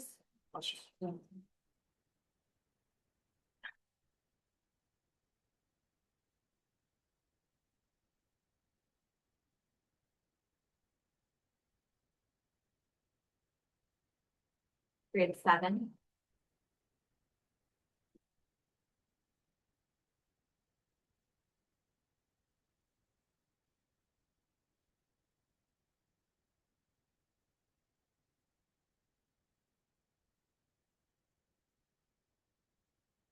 Grade 8.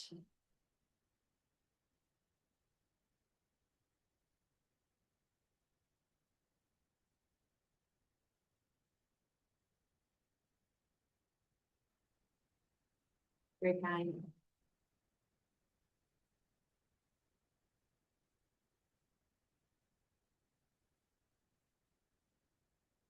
There's just a dot in there. Sorry. Yeah. For 25, Anywhere. down at the bottom of spring 25. Yeah, that was the first time that N size was more than 10. Okay. Yeah, thanks. And they were at, it shows that number there. Mhm. I hover over it. I can't see it up there. Is it? 196. 1645? 196, keep, yeah, and then it's 1645 is the Oh, you're right. mobile place on it. Correct. Well, 196, that's the total number of ninth graders, right? Yes, It's not the total number of Black students. correct. Oh, sorry. Okay. Great. Yeah. That took, but when I looked at it the first time too, that threw me a bit. Yeah, if you hover over any of the lines, it will kind of give you the descriptives. Um.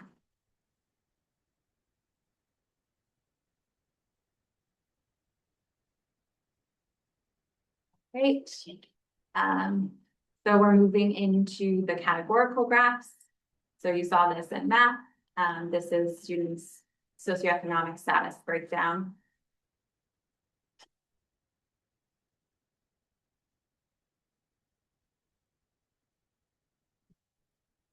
There is an improvement in students who qualify for free and reduced lunch. The difference between 2023 and 2025 is. This seems really encouraging. Yeah. And on a larger student base. Yeah, Right? yeah. So, Should be celebrated. yeah, absolutely relative.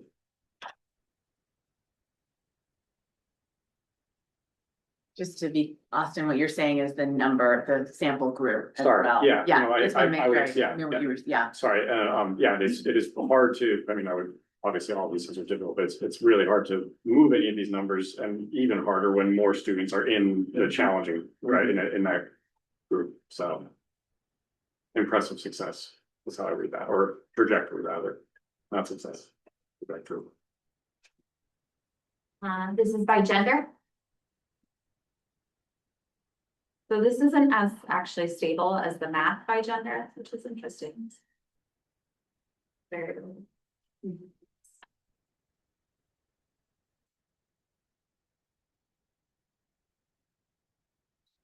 This suggests in 25 of that male and female are basically identical, almost, right? Yeah, Almost indistinguishable. yeah. And it was a big jump that year as well. Yeah, And there was a lot of improvement in males from 2024 to 2025.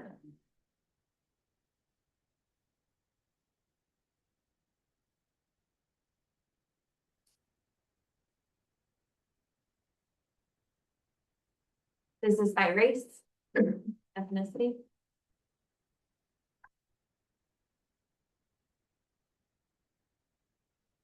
You can hover over these, but 5%. The numbers don't always add to, they don't always summate to 100 exactly just for rounding. So that's why it's not perfectly lined up on the end.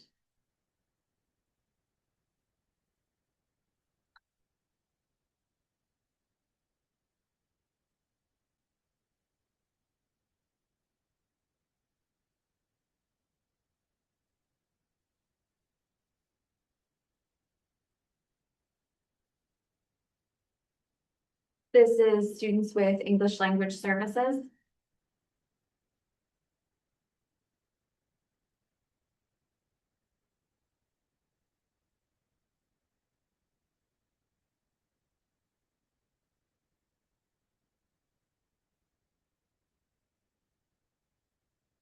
Or if she goes a little quicker, we're through 40 slides and it's been, I know. we have 50 more slides to go.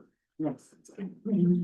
All right, this is the annual assessment that students with English language services take. And when they reach bridging or reaching, they exit the program. So this is the scores for the last 3 years. Monica, I have a quick question. I don't want to slow us down anymore, so, but to help me frame the rest of these. When we see inequities, like we did on 2 slides ago, I'm curious how you parse something that, could have multiple contributing factors, right? At what type of an inequity is it? Or is it like if there is a racial inequity that matches a English language, like, is it, if it is explained by multiple factors, and we see the inequity on maybe free and reduced lunch or English language or racial, how do you parse what type of inequity it is, or how do you know which way to interpret? I approach it by the intersection, so, actually, I've just been looking at the data between English language learners who are white passing, right, like me, and who have darker skin, and like white English language learners versus Black English language learners, and there's discrepancy in those scores, right? So the intersection of being a person of color, in addition to being an English language learner, can make you more vulnerable to the system. Right. Does that make? Yeah. Thank you. All right, so these slides have not changed, so I think you can kind of, these slides you've seen, this is our complainants and by their identity, as being subject to, potential student discrimination. Not all of these cases have been substantiated, so there were 79 cases last year. Yeah, I think we drilled down into this pretty deeply. I think so. Should I'll, I'd be okay if we. are we good to, yeah?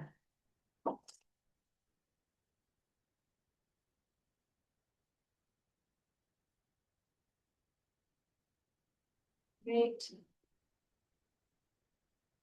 Student engagement, so this has been added more over time, so you can compare it over time.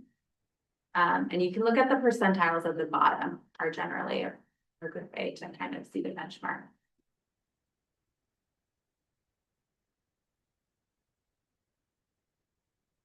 So for school safety, we're generally in the 78th to 80th percentile nationally.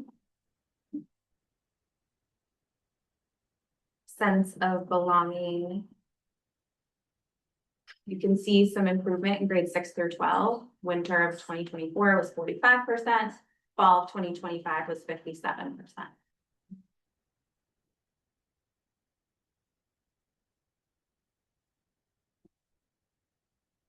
Engagement.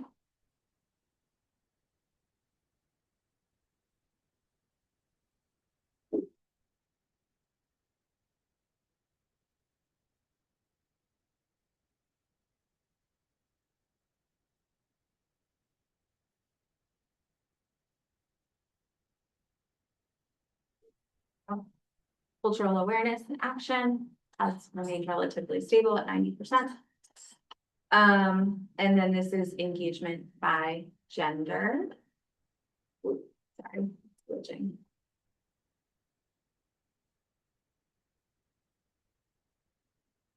Grade 6 through 12 is going up.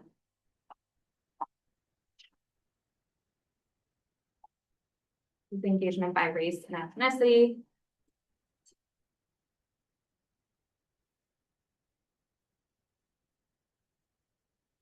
Engagement by race and ethnicity in the higher grades.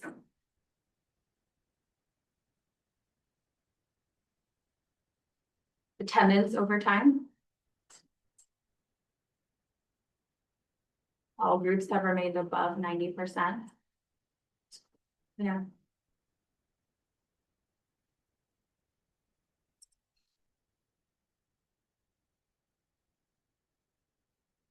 Graduation rate. This is a tricky number. This represents the number of students that enter 9th grade and graduate with their cohort in either 4 years or 6 years. So for example, we have students that elect to join the Big Picture program and they graduate from Mount Mansfield. So they would be dropped from this number, right? They wouldn't be counted in our graduation rate. However, they graduated from Mount Mansfield. Similarly, students who opt to go to Rice or to school choice to another school district are also not counted with their cohort.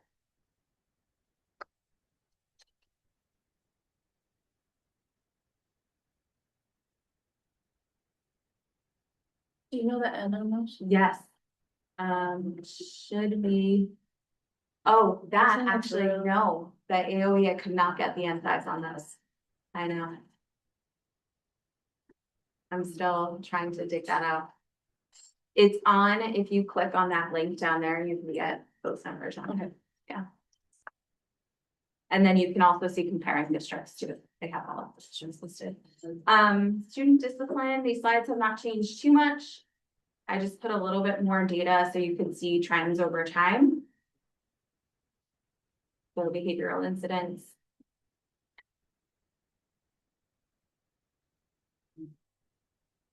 Types of suspensions.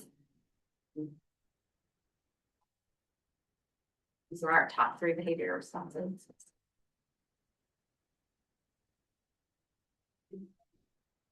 Suspension rate over time, around 3%. Just because enrollment also fluctuates.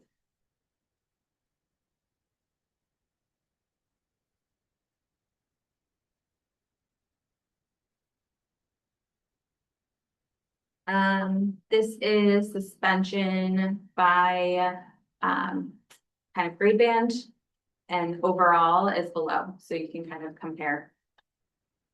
Well, I'm not sure. So going back a couple of slides where you have like conferences with the students in school and out of school suspension. Is there like progressive? And would somebody be counted? If there is progressive and they went from the conference to in school to out of school, would they be counted in all 3? If they had generally, oh, that's a great question. So we only record 1 response per behavior, but if the student could be double counted, if one day they have an out of school suspension and one day on another day they have a but this is like the primary response, so there's only 1 response to each behavior. Move forward. Don't worry, we're almost in the 90s.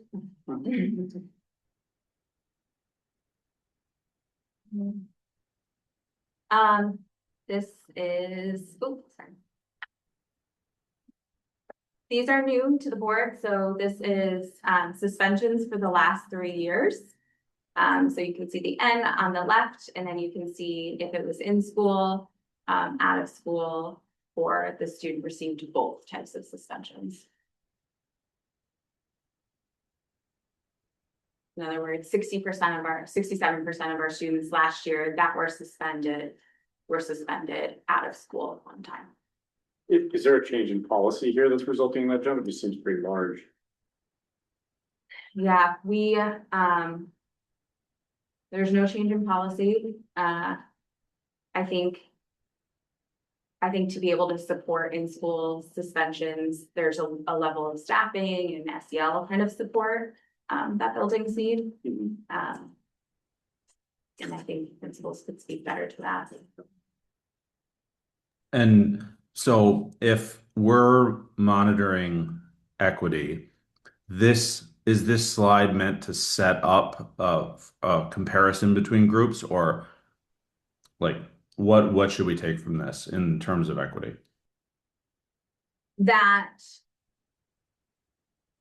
I would take really just the number of students that are being suspended over time and just the general pattern of if it's in school or out of school or both. We'll talk more about identity, but this one isn't like, it wouldn't give me the whole story. Those slides are coming, Seamus. Yeah, Is this typically the same students each year? we'll have that slide. Yeah, so this slide is pointing out that in 24-25, 81 different students were suspended or out of school suspended, in school or out of school suspended. It might have been multiple times, but 81 different kids, the 2,500 that we have were suspended at least once.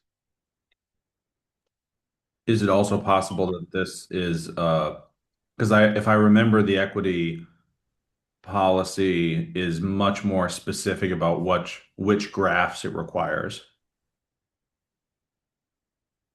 In terms of like the breakdown of the types of students being suspended. Yeah, I just remember that it's 2.11.4 may specify that you have to present K-12 suspension data, in certain ways. Yeah, we will. It will go through each of the identities named in the policy.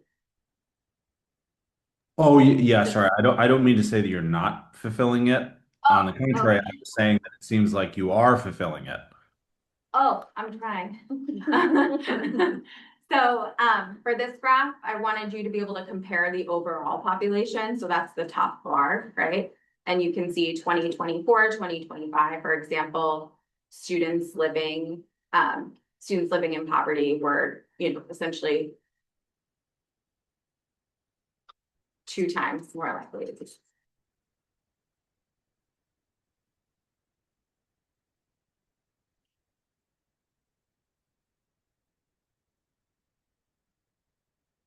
And then this is by gender identity.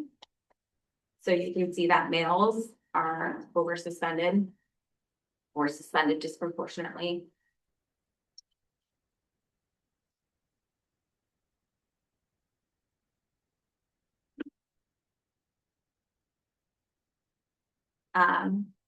This is for students of the global majority. So while students of the global majority make up 30% of our population, they make up 38% of suspensions. So overrepresentation there.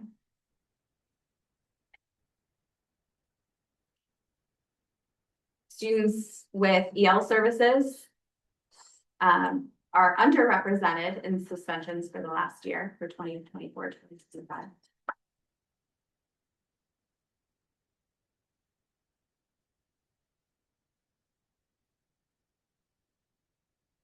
Students who are living with a disability.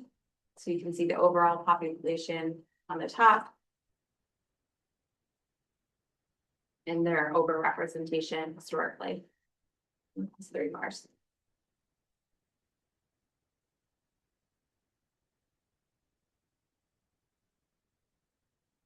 And this is to your question around students who were suspended once versus multiple times. So of those 81 students last year, 63% of them were suspended just once, while 37% of them were suspended more than once. So you can see like the repeat student list has been growing over time.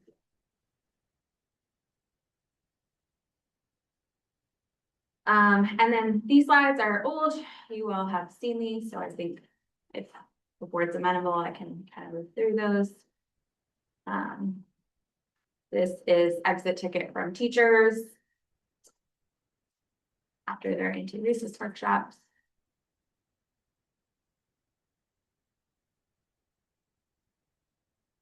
Hiring and retention, you all have seen. Wait, I'm sorry, can you go back one slide? Yes. Go back, there are 2 slides now, just real quick. Yeah. So this was restorative justice practices. Will it have an impact? So that's August, September of This year. this year compared to October of 24. No, October this year. Of this So year. teachers and support staff have 4 workshops throughout the year. Okay. And they fill out an exit ticket at the end. One of the questions on the exit ticket is this: do you feel that this anti-racism work will have an impact on your work with students? So this is how they answered overall. But there were 58 respondents in the August-September workshop. And then there were 91 respondents in October. And then our next one will be January and then April. Okay. Oh, so August, September was combined. Was one, support Okay, staff that's was separate from teachers, exactly. And I'll just kind of keep flooding that data in so then you can kind of see exit tickets over time. Okay, thank you. Yeah. Hiring and retention, we've seen.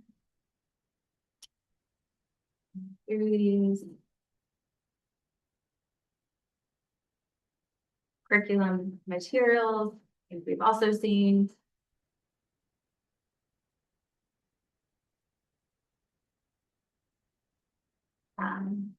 While we don't have a strategic plan, we do have a continuous improvement goal. And those are our 3 continuous improvement goals. This is a new graph. This is sense of belonging over time. I included teachers and staff just so you can see that. Obviously, that has an impact on our students. And you can see a lot of growth there.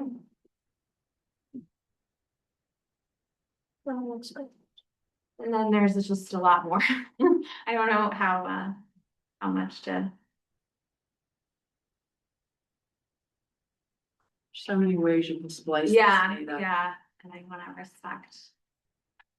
Co-curriculars you have all seen. That's probably one of the spaces we have the most representation in, which is great. There's a lot of celebration in co-curriculars.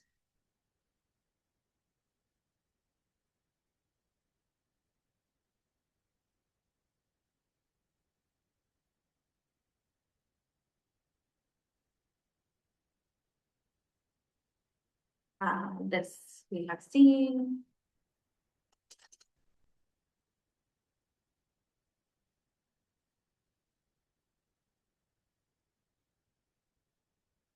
And this you all have seen too.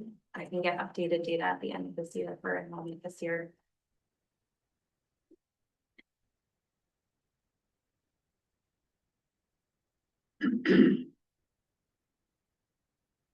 All right. Any questions? It was excellent. Thank you. I just wanted to say thank you for adding timescales, and which was one of the requests in the last presentation. That really helps us see progress and impacts over time. So thank you for that. I'm sure that I can tell that took a lot of time and effort. So I appreciate that addition.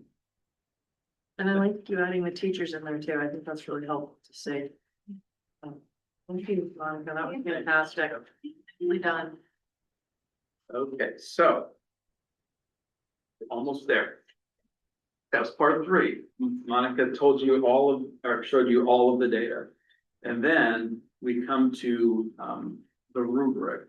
And this is where we look at those 3 domains and all of the data that Monica showed, and then we determine where are we as a district in terms of compliance. So when you look at student outcomes, Monica and I sat down and we looked through everything we saw, and we thought that we were approaching compliance. We thought we were beyond beginning compliance. We knew we were not at advanced compliance.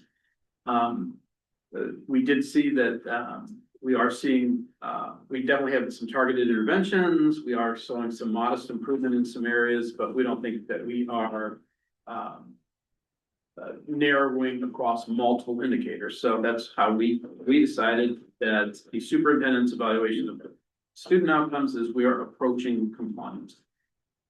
School experiences, we went through the same thing. We looked at all of the data and came up with a rating of proficient compliance. We think we're not perfect yet, but we're doing pretty well with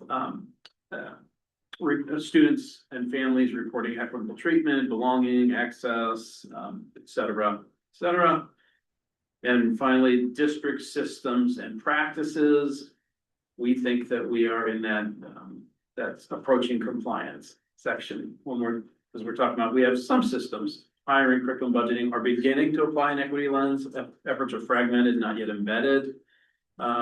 Representation among staff and materials is improving gradually. So we look at all those things, we come up with these ratings, and then this part is where we come up with our plan. So when we look at our scores, when we look at our rating, we look at our data, what are we going to do? And so you can see for student outcomes, what our plan is we will refine our multi-tiered system of support to ensure that every student receives the academic and behavioral supports necessary. A lot of this is going to be providing professional development to teachers to strengthen their tier 1 instruction that reflects and responds to the diverse strengths and needs of our student body. Teachers are also engaging in ongoing training to analyze data and adjust instruction through an equity lens, ensuring that all students are supported in meeting high standards. That's what our plan is moving forward to see these ratings improve. School experiences. We do remain committed to creating inclusive and supportive environments where all students experience belonging and dignity.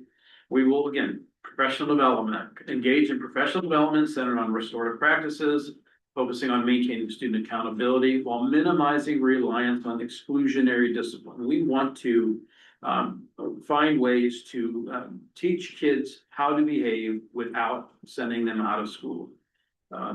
Additionally, administrators will participate in training on evaluation practices and change management, so they can help their teaching staff implement those practices. Finally, the district systems and practices, we've talked about these committees, and we're going to establish an equity advisory committee to develop and recommend policies, practices, and structures that ensure accountability. The committee will also guide efforts to elevate and monitor opportunities for authentic student voice.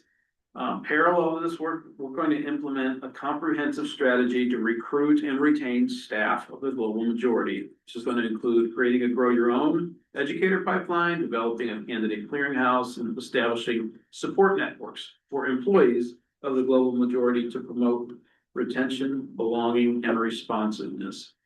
So again, this will be the work that we do over the next year, so that when we give this monitoring report, we will see movement. I don't think that we are not putting effort into this work, but I think we are seeing stagnant growth, quite frankly. Which is why we want to add a little bit more accountability and more professional development, so we can, like I say, I like to say, we're going to stop describing the water and actually do something to draw a life raft. So that's kind of what the plan is. And then the final part of this new system is now where the board determines whether I was successful in reporting this monitor compliance. So the board would decide, was my interpretation of the compliance reasonable? Were the measures we used relevant? Were the measures defined adequate? Can you go back to those last two? Yep. So measures of relevance of measures defined. So where this fits in the rubric is, did our measure, the lowest ranking is our measures do not correspond well to policy requirements or failure to capture. On the far right, measures are highly relevant, outcome focused, and reflect best practices. And then, moving down, measures directly align with our policy's expectations. Some measures are relevant, but omit key aspects. So again, you're looking at this in terms of our reaction or our implementation of the monitoring plan, not how we're doing with the equity goals. Right. I see. One is relevance, the other one is adequacy. I see. Yeah, one's relevant, one's adequacy, one is appropriateness of compliance criteria. So are the compliance criteria unclear, arbitrary, all the way up to, no, our criteria are precise, transparent, and demonstrate a sophisticated understanding. And then the overall compliance level, you determine how did this report, how do you feel that I did providing you this monitoring report? Compliance plan acceptability. And then you put all those things together and you come up with an overall board rating for the monitoring of the equity policy. And I think the $1 million question, would you go a little bit up on your screen? Yep. So overall compliance level, is this meant to be quality of reporting or quality of effort or quality of results? If you could just kind of what's the explain like I'm five version of the what is overall compliance mean to you? My take on this one, the overall compliance level is, are we working on the right things, and are we being successful in doing that? So it's a little of both, right? We're looking at the right data, and we are making growth in the overall equity policy. So, right. So the highest rating there, the report demonstrates clear, sustained compliance with robust data analysis and continuous improvement planning. One step down, the report provides sufficient evidence to determine compliance. and highlight areas. So as I read this aloud, I think it still leans more towards how are we doing on implementing our plan than it does on how our students are actually doing.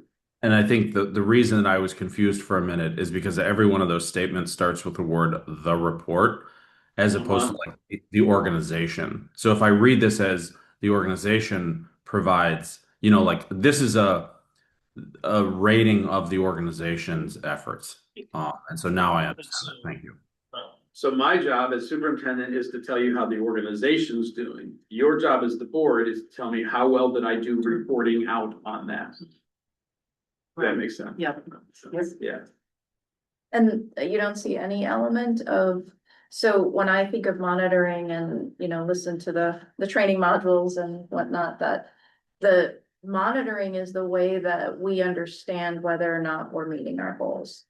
I think that's still true if what we're actually rating is the report, right? We are understanding, we are observing, we still have the expectation. So we're not rating you on, well, you said you were going to raise it by 10% and you raised it by 7%, therefore you're not compliant kind of thing, right?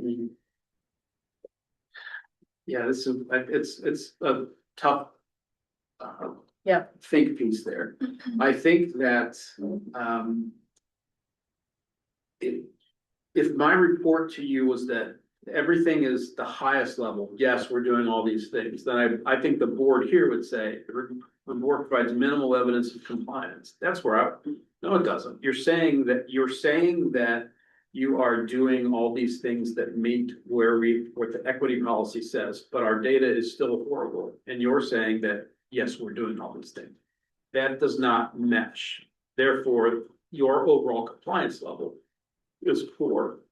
So I think it's a blend of how are our kids doing, but how honest are we in making the assessment of how well our kids are doing.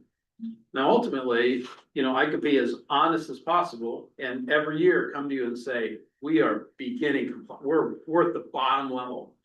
You would still, I think, be responsible to get rid of me, right? It's not enough to be honest and say, yeah, we're horrible. And next year, yep, we're horrible, right? There does need to be some, right? So, yeah, I think I think that's a really good way to describe that notion of demanding and understanding, right? Because there's a practicality to this situation where we really need to, well, I don't want to put too much of my own thought on top of that, but I think that was really helpful for me. I think it also just calling it out. I have a feeling we're gonna have to simplify a little bit. At least remove one of those overall compliance roles, right? Because I think that might be duplicated. And I do want to throw one thing else out there for board's consideration. In doing the training modules, and we still need to ask our questions and be continually learning ourselves. So, but there is also the notion of the action that we take is to accept the report. We could go through the motion of providing this as feedback. So this is where I struggle with it, because there is this need, this policy governance defined monitoring process, and the purpose of that process is for accountability. So the board is expecting performance and is monitoring performance, but not telling the operational group what to do to improve that performance. At the same time, if we are rating you and we just say, nope, didn't get it, right? Like to not give you any feedback on why. And that feedback on why is where we always have to walk that line of balance, right? Like that seems unfair, but we also don't want to say in our why that this is what we think you should do. And so I don't think this rubric is there yet for the board. But I would love to hear. What's that? I mean, aren't they working on the why? I mean, isn't anybody who's thinking, I mean, they're working, I'm in schools too. No one's perfect. There's a lot of work to be done. And that's like every day, you know, you're gonna be working on the fly. I don't think that's for us to say. That's operations, that's thinking on the why. No, I'm just saying if me, Michelle Boyer, as a board member, I say. For compliance plan, I think the action plan is missing or inadequate, timelines, responsibilities or next steps are unclear. And to say what I think is missing seems helpful, not punitive, right? It's not interfering. I'm just trying to explain why I gave that rating. And Dr. Clark can say, well, I don't agree, and I'm just going to, you know, or he can use that, right? It's still in the operational hands. I think Next. Yeah, are we supposed to vote on this Yeah. individually or present a Yeah, collective what's the score? next Because you would probably. Sure. I know, but I wanna know where we're going, because I don't know where we're going. Yeah, I mean, I We think tend to go ultimately. Talk and just wanna know where we're headed. I think ultimately, the plan is that we are going to vote on whether or not this is in compliance. That's my understanding is what we would do at the conclusion of this discussion. And then once we hear from the public, just to kind of move it along. That was my understanding.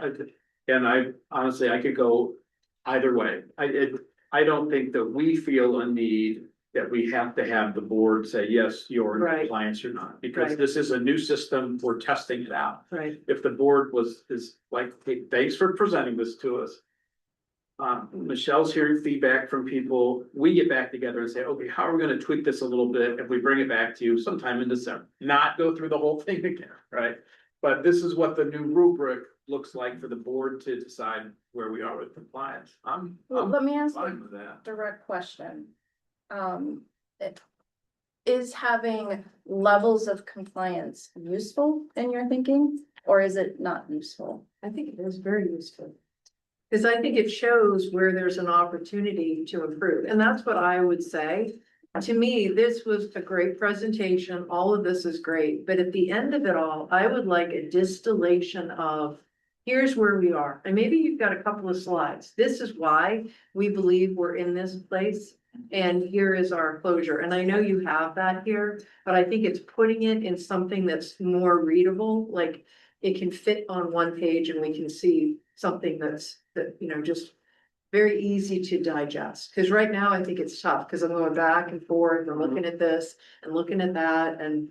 Oh, between the slides and Yeah, even and between the slides, but just to have like a distillation of everything, that it's like, here's where we are. This is what our score is, this is where our gap is, this is what we need to do to address that. That to me would be very helpful. You know? Does that make sense? It kind of does. I think that a lot of us are, that was a heavy report. It's very And heavy. I mean, I am not here to pressure any of you to approve or anything today. Like I said, I'm completely fine with you gave feedback. I would like to sit with Michelle again to just talk through what we're hearing, make whatever tweaks we need to. Because once we get this right, then we'll be able to do this for all the other monitoring reports. So I think the most important part is that the acknowledgement of where we are is a safe thing to acknowledge during these monitoring reports without fear of it, meaning you're not compliant or you're not working hard enough or you're not, like, because we aren't never gonna fix things if we cannot just I'd face the rather be, things I don't that wanna are- come in and say, yeah. we're great, and here's a mountain of stuff you can read to see that. Right. So is that something that, like, you would work on the rubric together? That's what I'm Yeah, suggesting. it We get sounds back like- together and then Yeah. bring it back to. Yeah, the board some other- very reasonable. And I like I the agree. tiers, I do like I don't the wanna give tiers Michelle of, extra work, but. and that's, you know, with the kids, do you guys like having the rubric that allows you to see like the different levels of where you are? Yeah, it's we- really helpful when you get a grade back of like, you got this grade because you didn't meet this aspect of whatever too. Can I make a point before too? That's Yes, kind of stuff, right? yeah.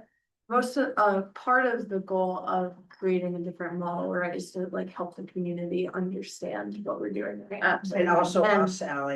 And I feel still slightly confused on how to write this, which as someone who's like been on the board for a while, I think the community is probably also confused right now. So I would also say, I would love if you guys made some changes and then we came back to it. Yeah. Because I wouldn't feel confident right now. Do you mean on the board evaluation rubric? Is that where the confusion is? Or is- Yes, I still feel slightly confused on how I would rank things Right. under the board of Simplification. But it is, but a range is more helpful than the binary, right? So it's in the right Yes, sure. direction, but. in the right direction, but That's the still. binary, that's the, because Ally and I have been on the board the longest, and, yeah, it's just like reasonable interpretation. Right. But it never really went Yeah. deeper than that, so Okay, I so, do think, like, and I write rubrics all the time for grades. Yeah, I think, so back to the drawing board on part 5, the monitoring rubric, and bring it back at a future meeting, not the 3rd, but one of the other December meetings, and see if. Yeah, I think with a different monitoring report or just by itself, what I would propose then though, because I would propose, and you can all let me know if you agree, that we need to take action on this monitoring, because we Yes. do not want to ask you all to come back and do any part of this again, right? So can we simply make a motion to accept this report and leave it at that? Or do we need to, do you want to rate? Do you want to try to rate through this? I like the idea of making a motion to accept it. With the caveat that there's opportunities to improve this, and I would like to have some kind of follow-up on where we stand with how we're going to, where we are with all of this, and to come back. With the substance of equity or with the rubric? Perhaps with both, to do a status update on this. I mean, specifically with the rubric, because we're gonna use that again when we do another monitoring report, but perhaps with the status update, because I do think it would be helpful to have something that we can report back out to the community. Because I think part of our transparency here is having something on our website to say, here's the monitoring that we did, right? And if there is, again, something that's distilled, we are approaching compliance, and here's the reason why, and this is what we're gonna do to close the gap. Just so I that we have a can- couple thoughts.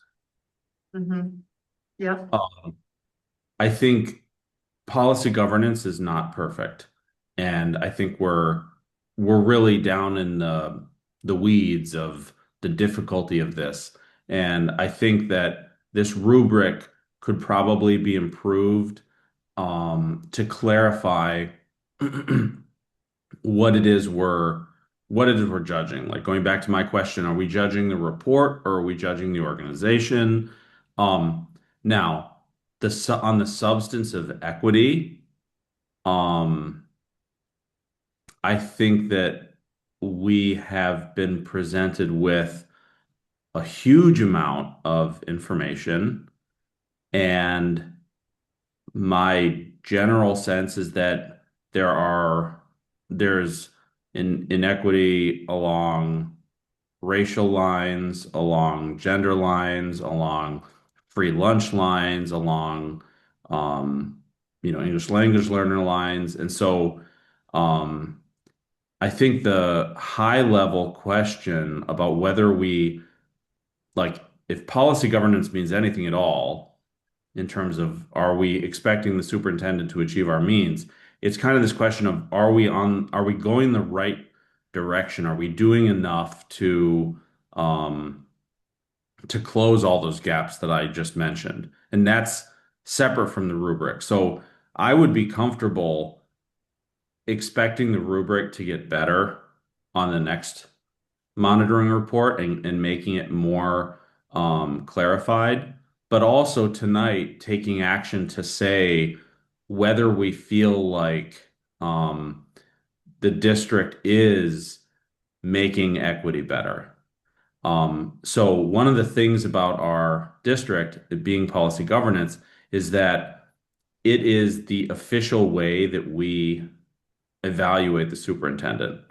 So, whereas maybe before it was kind of yes, no, like pass, fail, here if we were to vote on this tonight, I think what we'd be doing is providing like 4 levels instead of 2 levels of compliance. And I'm not sure that we could get more. Well, let me put it this way. I think that if we were going to get more information than what we already have, it would probably be along operational lines. It would be like more details about all the things that are being done to reduce inequity or improve equity. Um, I'm not confident that I would be um, competent to evaluate that. And so I think that we really just have to look at the data we've already been presented with, which thankfully shows us trends over time. And, we do have to make a call about what we think, whether we think the district is moving in the right direction so that we can move on to monitoring other things because there's, more than one. I make a motion to accept the monitoring I report. would actually like to explain one thing, I guess, clarify one thing. That Seamus, in part, what you're asking for is actually in there and it's embedded in the superintendent's interpretation and in his evaluation. The interpretation finishes the sentence, "We will be in compliance when." And then the criteria describe that progression. And that progression has already been rated for us, right? Yeah. And so the other things are pretty straightforward for us to evaluate reasonability of interpretation. I think I can safely say now without influencing anybody that I think the interpretation is excellent, right? It gives us that exact visibility, I think, that you're looking for, Seamus, in articulating what it means to be compliant and where we are at in our progression towards a higher level of compliance. It has those key things. It defines the measures. They are relevant, right? Where we're struggling is only on that one piece of are we evaluating the report and how well it fits the expectations of policy governance, or are we monitoring the ends, or are we doing both? I think we're doing both, but that's the part that's really gray here. So, I accept that. I think that's a good argument. So, I mean, we can make that motion, right? We can still do the overall rating. We're still not going to be completely synced up among ourselves, right? About what we are thinking about compliance. It's at least a move in the right direction, right? Like having a yes, no, I can imagine what everybody was thinking in those, like, oh, no, Yeah. maybe, 100%. right? Yes, you're By exactly the way, right. I mean, all the data was work done under a prior superintendent. I didn't do any of that, other than the staff sense of belonging in the fall. That's it, right? Yeah, well, right, and in theory, So Michelle, So- can you make the motion? Well, before we do, is there any comment from the public associated with this before we make that We are- motion? Oh, yeah. And I don't know if there's anyone online that has their hands up. Yes, go ahead. Related to this? Yes. Okay. So can you clarify exactly what we're voting on right now? When you said, We haven't made the motion yet. We don't know. Michelle's gonna do it. I think, I'm gonna try. Because she knows. I've never made one all by myself. There's no hands up online, anyone? Public? No. Okay, Ally, please. Oh, No, no, okay. no, Go yes, I've got- ahead. Okay.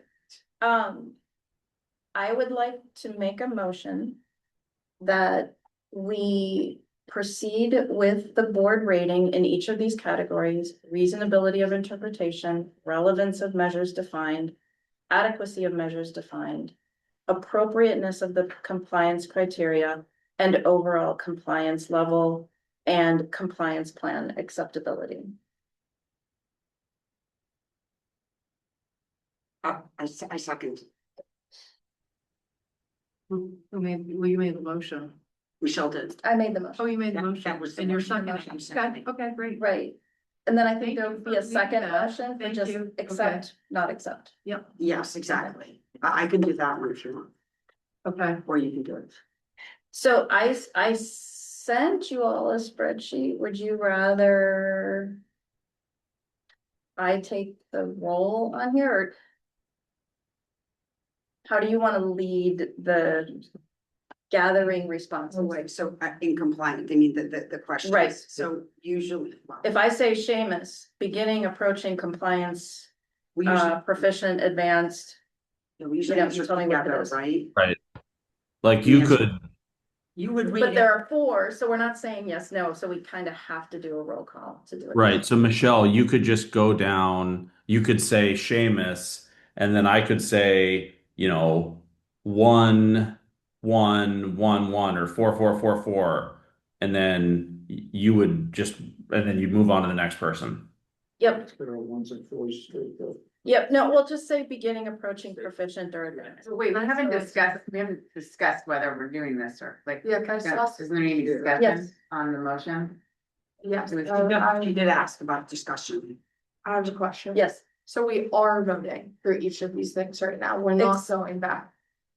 You guys are not making Well, any changes. we're gonna try. We're voting. yeah, we're gonna try, because I think it will be useful information for you to hear from the whole board, rather than me just saying. But if I can say too, I think it would be really helpful to pull back up the compliance criteria so that we can see where that information is, I think. I You've mean, got it 'cause I'm right like, here, you've got it no, right there. I know, but as we're going through, as folks are, that's what I was saying. There's If usually you something have- that's a one pager, I think that's That's- what you're talking about, Mhm. and then in compliance. Reasonable interpretation, that's how we used to do it. Well, this is so we're still discussing this and I'm sort of with Ally on this. I don't really know if I would, I like the idea more of just accepting the overall report. Can we do that motion first? Can we accept it first? And then rate it or not rate it?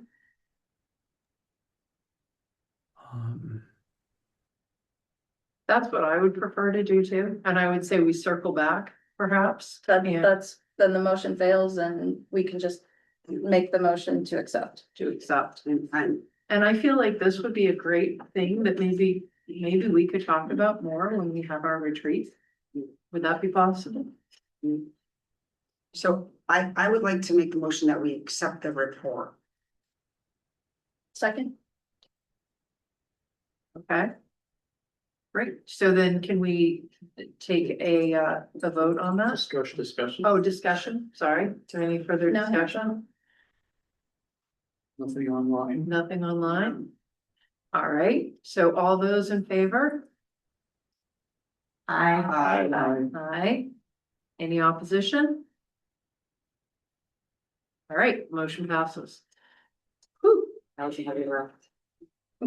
Okay, we know the heavy, first one's gonna be the heavy. All right, so I would suggest, just looking at the time and realizing that we've got 45 minutes here for these next discussion items, I would recommend that we move these items to the, we have a community forum that's coming up in 2 weeks on December the 3rd. And I would suggest that we move the budget discussion until that time, if that's possible. And then what I would also like to do is, I can just provide a very 30-second quick update on the superintendent search. Is everybody okay? So are you Sorry, saying guys. that you want to move on from this without voting on the Yes. individual compliance levels? Yes. Yeah. Yes, we're moved on. We're on to topic number 5. We're on 5. Topic 6, Six, we're right. on discussion items. You guys all okay with that? Yeah. Okay. Yeah. Yes, so that's what we're doing. And then the fiscal year 2027 budget discussion of chosen budget option, I suggest that we move that to our December 3rd agenda. And then this is, Joe, you're still sharing your screen. Yep. Okay, cool. okay. And then my 30-second update on the superintendent search for the permanent superintendent. I just want folks to know that the posting is out. It will be running from November 3rd through December 1st on multiple national platforms. And several candidates have already applied, which is great news.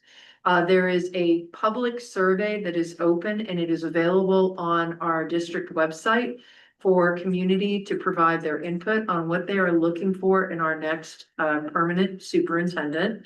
And Seamus, you can confirm, but I think there's gonna be a QR code posted in next week's other paper. So far, when I looked tonight, I think we've only had about 146 responses from the public, so for everyone, please weigh in, and we will be taking that feedback very seriously, and we want to ensure that everyone is being heard. We also held our first committee meeting this past Monday. The next committee meeting will be held on Friday, December the 5th, and we will have a full day of interviews happening on Friday, December the 12th. And then the last thing is please mark your calendars because we will have a meet and greet with the top 2 candidates on Monday, December 15th at 6 p.m. at the district office. And then the decision will be announced regarding who the permanent superintendent is at our board meeting on December 17th. So there's a lot that's happening. But we do have those 2 forums. We have one coming up on the 3rd, and there will be some time to also talk about it, but specifically on the 15th for people that would like to come and have a chance to meet the candidates. Okay, Thanks, Jen. that's that. All right, moving on to the next item, which is the interim superintendent's report. Okay. I will make this quick because you've heard about some of these things already. These 3 questions meetings I've been having, you've asked for an update on that. I've had 21 meetings to date with about 250 individual people having attended those meetings. I have 6 more meetings scheduled and anticipate there may be 2 or 3 more added to that. So when it's all said and done, it'll be about 30 meetings that I've held with various community groups. I've asked 3 questions, and I'm gonna give you the top 5 most common themes for each question. What do people like about South Burlington schools? Dedicated, caring educators and staff, strong community connection, high quality academics and programs, focus on social emotional learning, and positive partnerships. What people say we can do better: improve communication and transparency, develop and clearly communicate a long-term facilities plan, rebuild trust, strengthen academic rigor and accountability, address inequities and inclusion. What do people expect of the superintendent? Be visible, approachable, actively engaged, lead with authenticity and transparency, provide a clear vision and direction, balance the needs of students, staff, and taxpayers, and rebuild community pride and trust. Finally, we had our first curriculum advisory committee meeting. Really good turnout. There were probably 30 people there, I think. And Michelle and Jen were there. The committee brainstormed topics that they want to do more research into. Thanks to Ali and Moment for recruiting students to join that committee. Our next meeting is January. We'll begin to focus the work a little bit. Thank you. That's my report. Can I make one suggestion? Thank you for that update. I'm really impressed with the number of community groups you've done. That's fantastic. And I'm wondering, would you be interested, or do you think there'd be a value in perhaps writing an article to the other paper as you get further along with this? And just communicating what you've done, because, you know, maybe there's people that haven't seen that output, but I think that might be a really good way to advertise what you're doing and perhaps also solicit, hey, you know, if I haven't reached out or if you haven't and you'd be interested in communicating, you know, maybe this is an opportunity. I'd be happy to do that. And I do plan, I think I mentioned a few times, before this is all said and done, to put together a 3Q survey to send to anybody that did not have the opportunity to come through. Yeah, that's great. Thank you very much. My pleasure. All right, so moving on to consent agenda and planning. In regards to consent agenda, we have 19 account payables invoices to review and approve. And then also approve the AP vouchers for Howard Center and New England floor covering. And then approve a leave of absence for Deidre Fallon and also a new hire for Deidre Fallon as the new assistant principal at Orchard. And approval of prior meeting minutes from November 5th and 10th, 2025. Are there any items a board member would like to remove from the consent agenda for a separate discussion or action? Okay, hearing none. I will entertain a motion to approve the consent agenda as presented. I move to accept the consent agenda. Okay, Laura moves to accept. Do we have a second? Is that it? Emily seconds. And is there any discussion? I would just like to say, if I could, that you should start seeing, starting with this meeting, an increased level of transparency. You'll be now given all of the accounts payables instead of selected ones. Thank you. Thank you. Thank you. Thank you. Did notice that. There it is. It's a lot thicker. There were, yeah, there were a lot in there. Yeah, so that's That's that'll great. be going forward. Thank you for that. Okay, so, let's see. We have here, all right, so all those in favor of approving the consent agenda? We said aye. Any opposition? Okay, motion carries, consent agenda is approved. Congratulations to Deirdre. Very exciting. All right, and then, next up is setting the agenda for the December 3rd Community Forum. And so, you know, right now, I would suggest that we do have the budget discussion, obviously, that's the purpose of that. And then we can also provide more of an update on the superintendent search. And Dr. Clark, you had planned to bring forward the information on the NES-DEC. Not, I don't think on the third. I thought we were gonna do that maybe Okay, later in the month. because okay, that's We fine. don't want to take away from them. Let's put that, we'll put that in our parking lot. Yeah, that's good.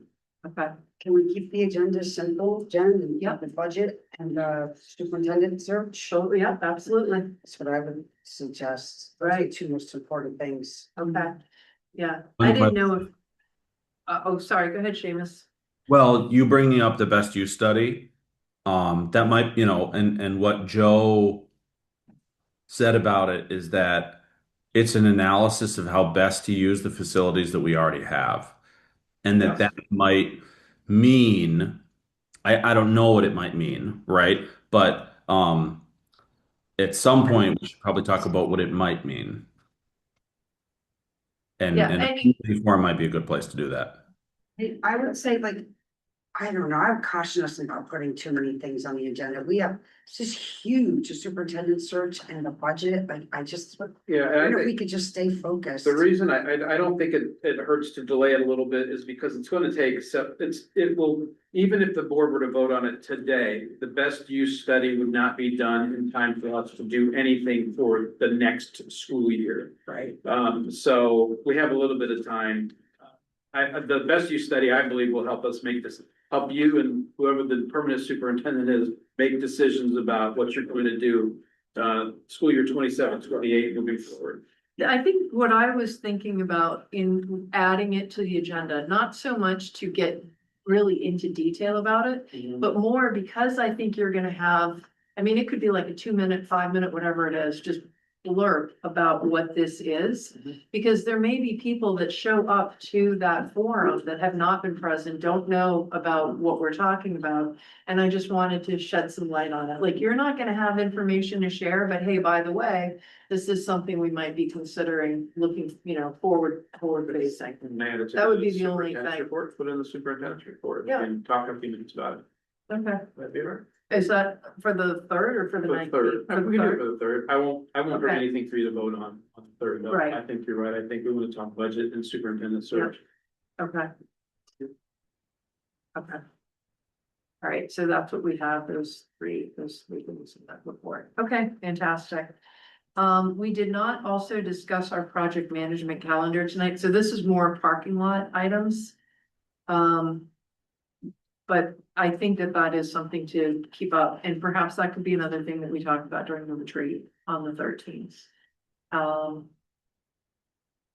And then we also talked about longer term and shorter term schedule and how we get caught up for this fiscal year. And I'm from my notes, I'm pretty sure that regarding our monitoring schedule. For, Yes, oh, that wasn't on our agenda. Yeah, we want to talk about, we wanted to have a discussion item, but probably soon thereafter, an action item to vote on a schedule for the rest of the year so that we can get all of the monitoring in. yep, And then what that looks like, what the schedule looks like on a more regular basis, annual basis. yeah, so that is in our parking lot. So that's, I just didn't want to lose it, because I remembered us talking about Okay. that, so I don't, it's not gonna happen on the third. But it may be on the next. Or the seventeenth. And Okay. related to that, if we do want to come back and actually rate according to the rubric, the 4 levels or, adequacy, relevance, all those things for equity. I don't know where that would go. Yep, in the parking lot, got it there. It's part of, it's become the parking deck. It's got multiple levels. All right, and again, I just wanted to reiterate before we wrap up that our next meeting will be the community forum on Wednesday, December 3rd at 6 p.m. at Orchard School. And then we will have another community forum on Monday, December the 15th, to meet and greet the 2 permanent superintendent finalists. And it's here. And that's gonna be here at 6 p.m. Okay, so anything else to add? All right, so there being no further business, I will entertain a motion to adjourn. Move to adjourn. Laura moves to adjourn. Do we have a second? Second. Dan seconds. Is there any discussion? No, motion carries. Okay.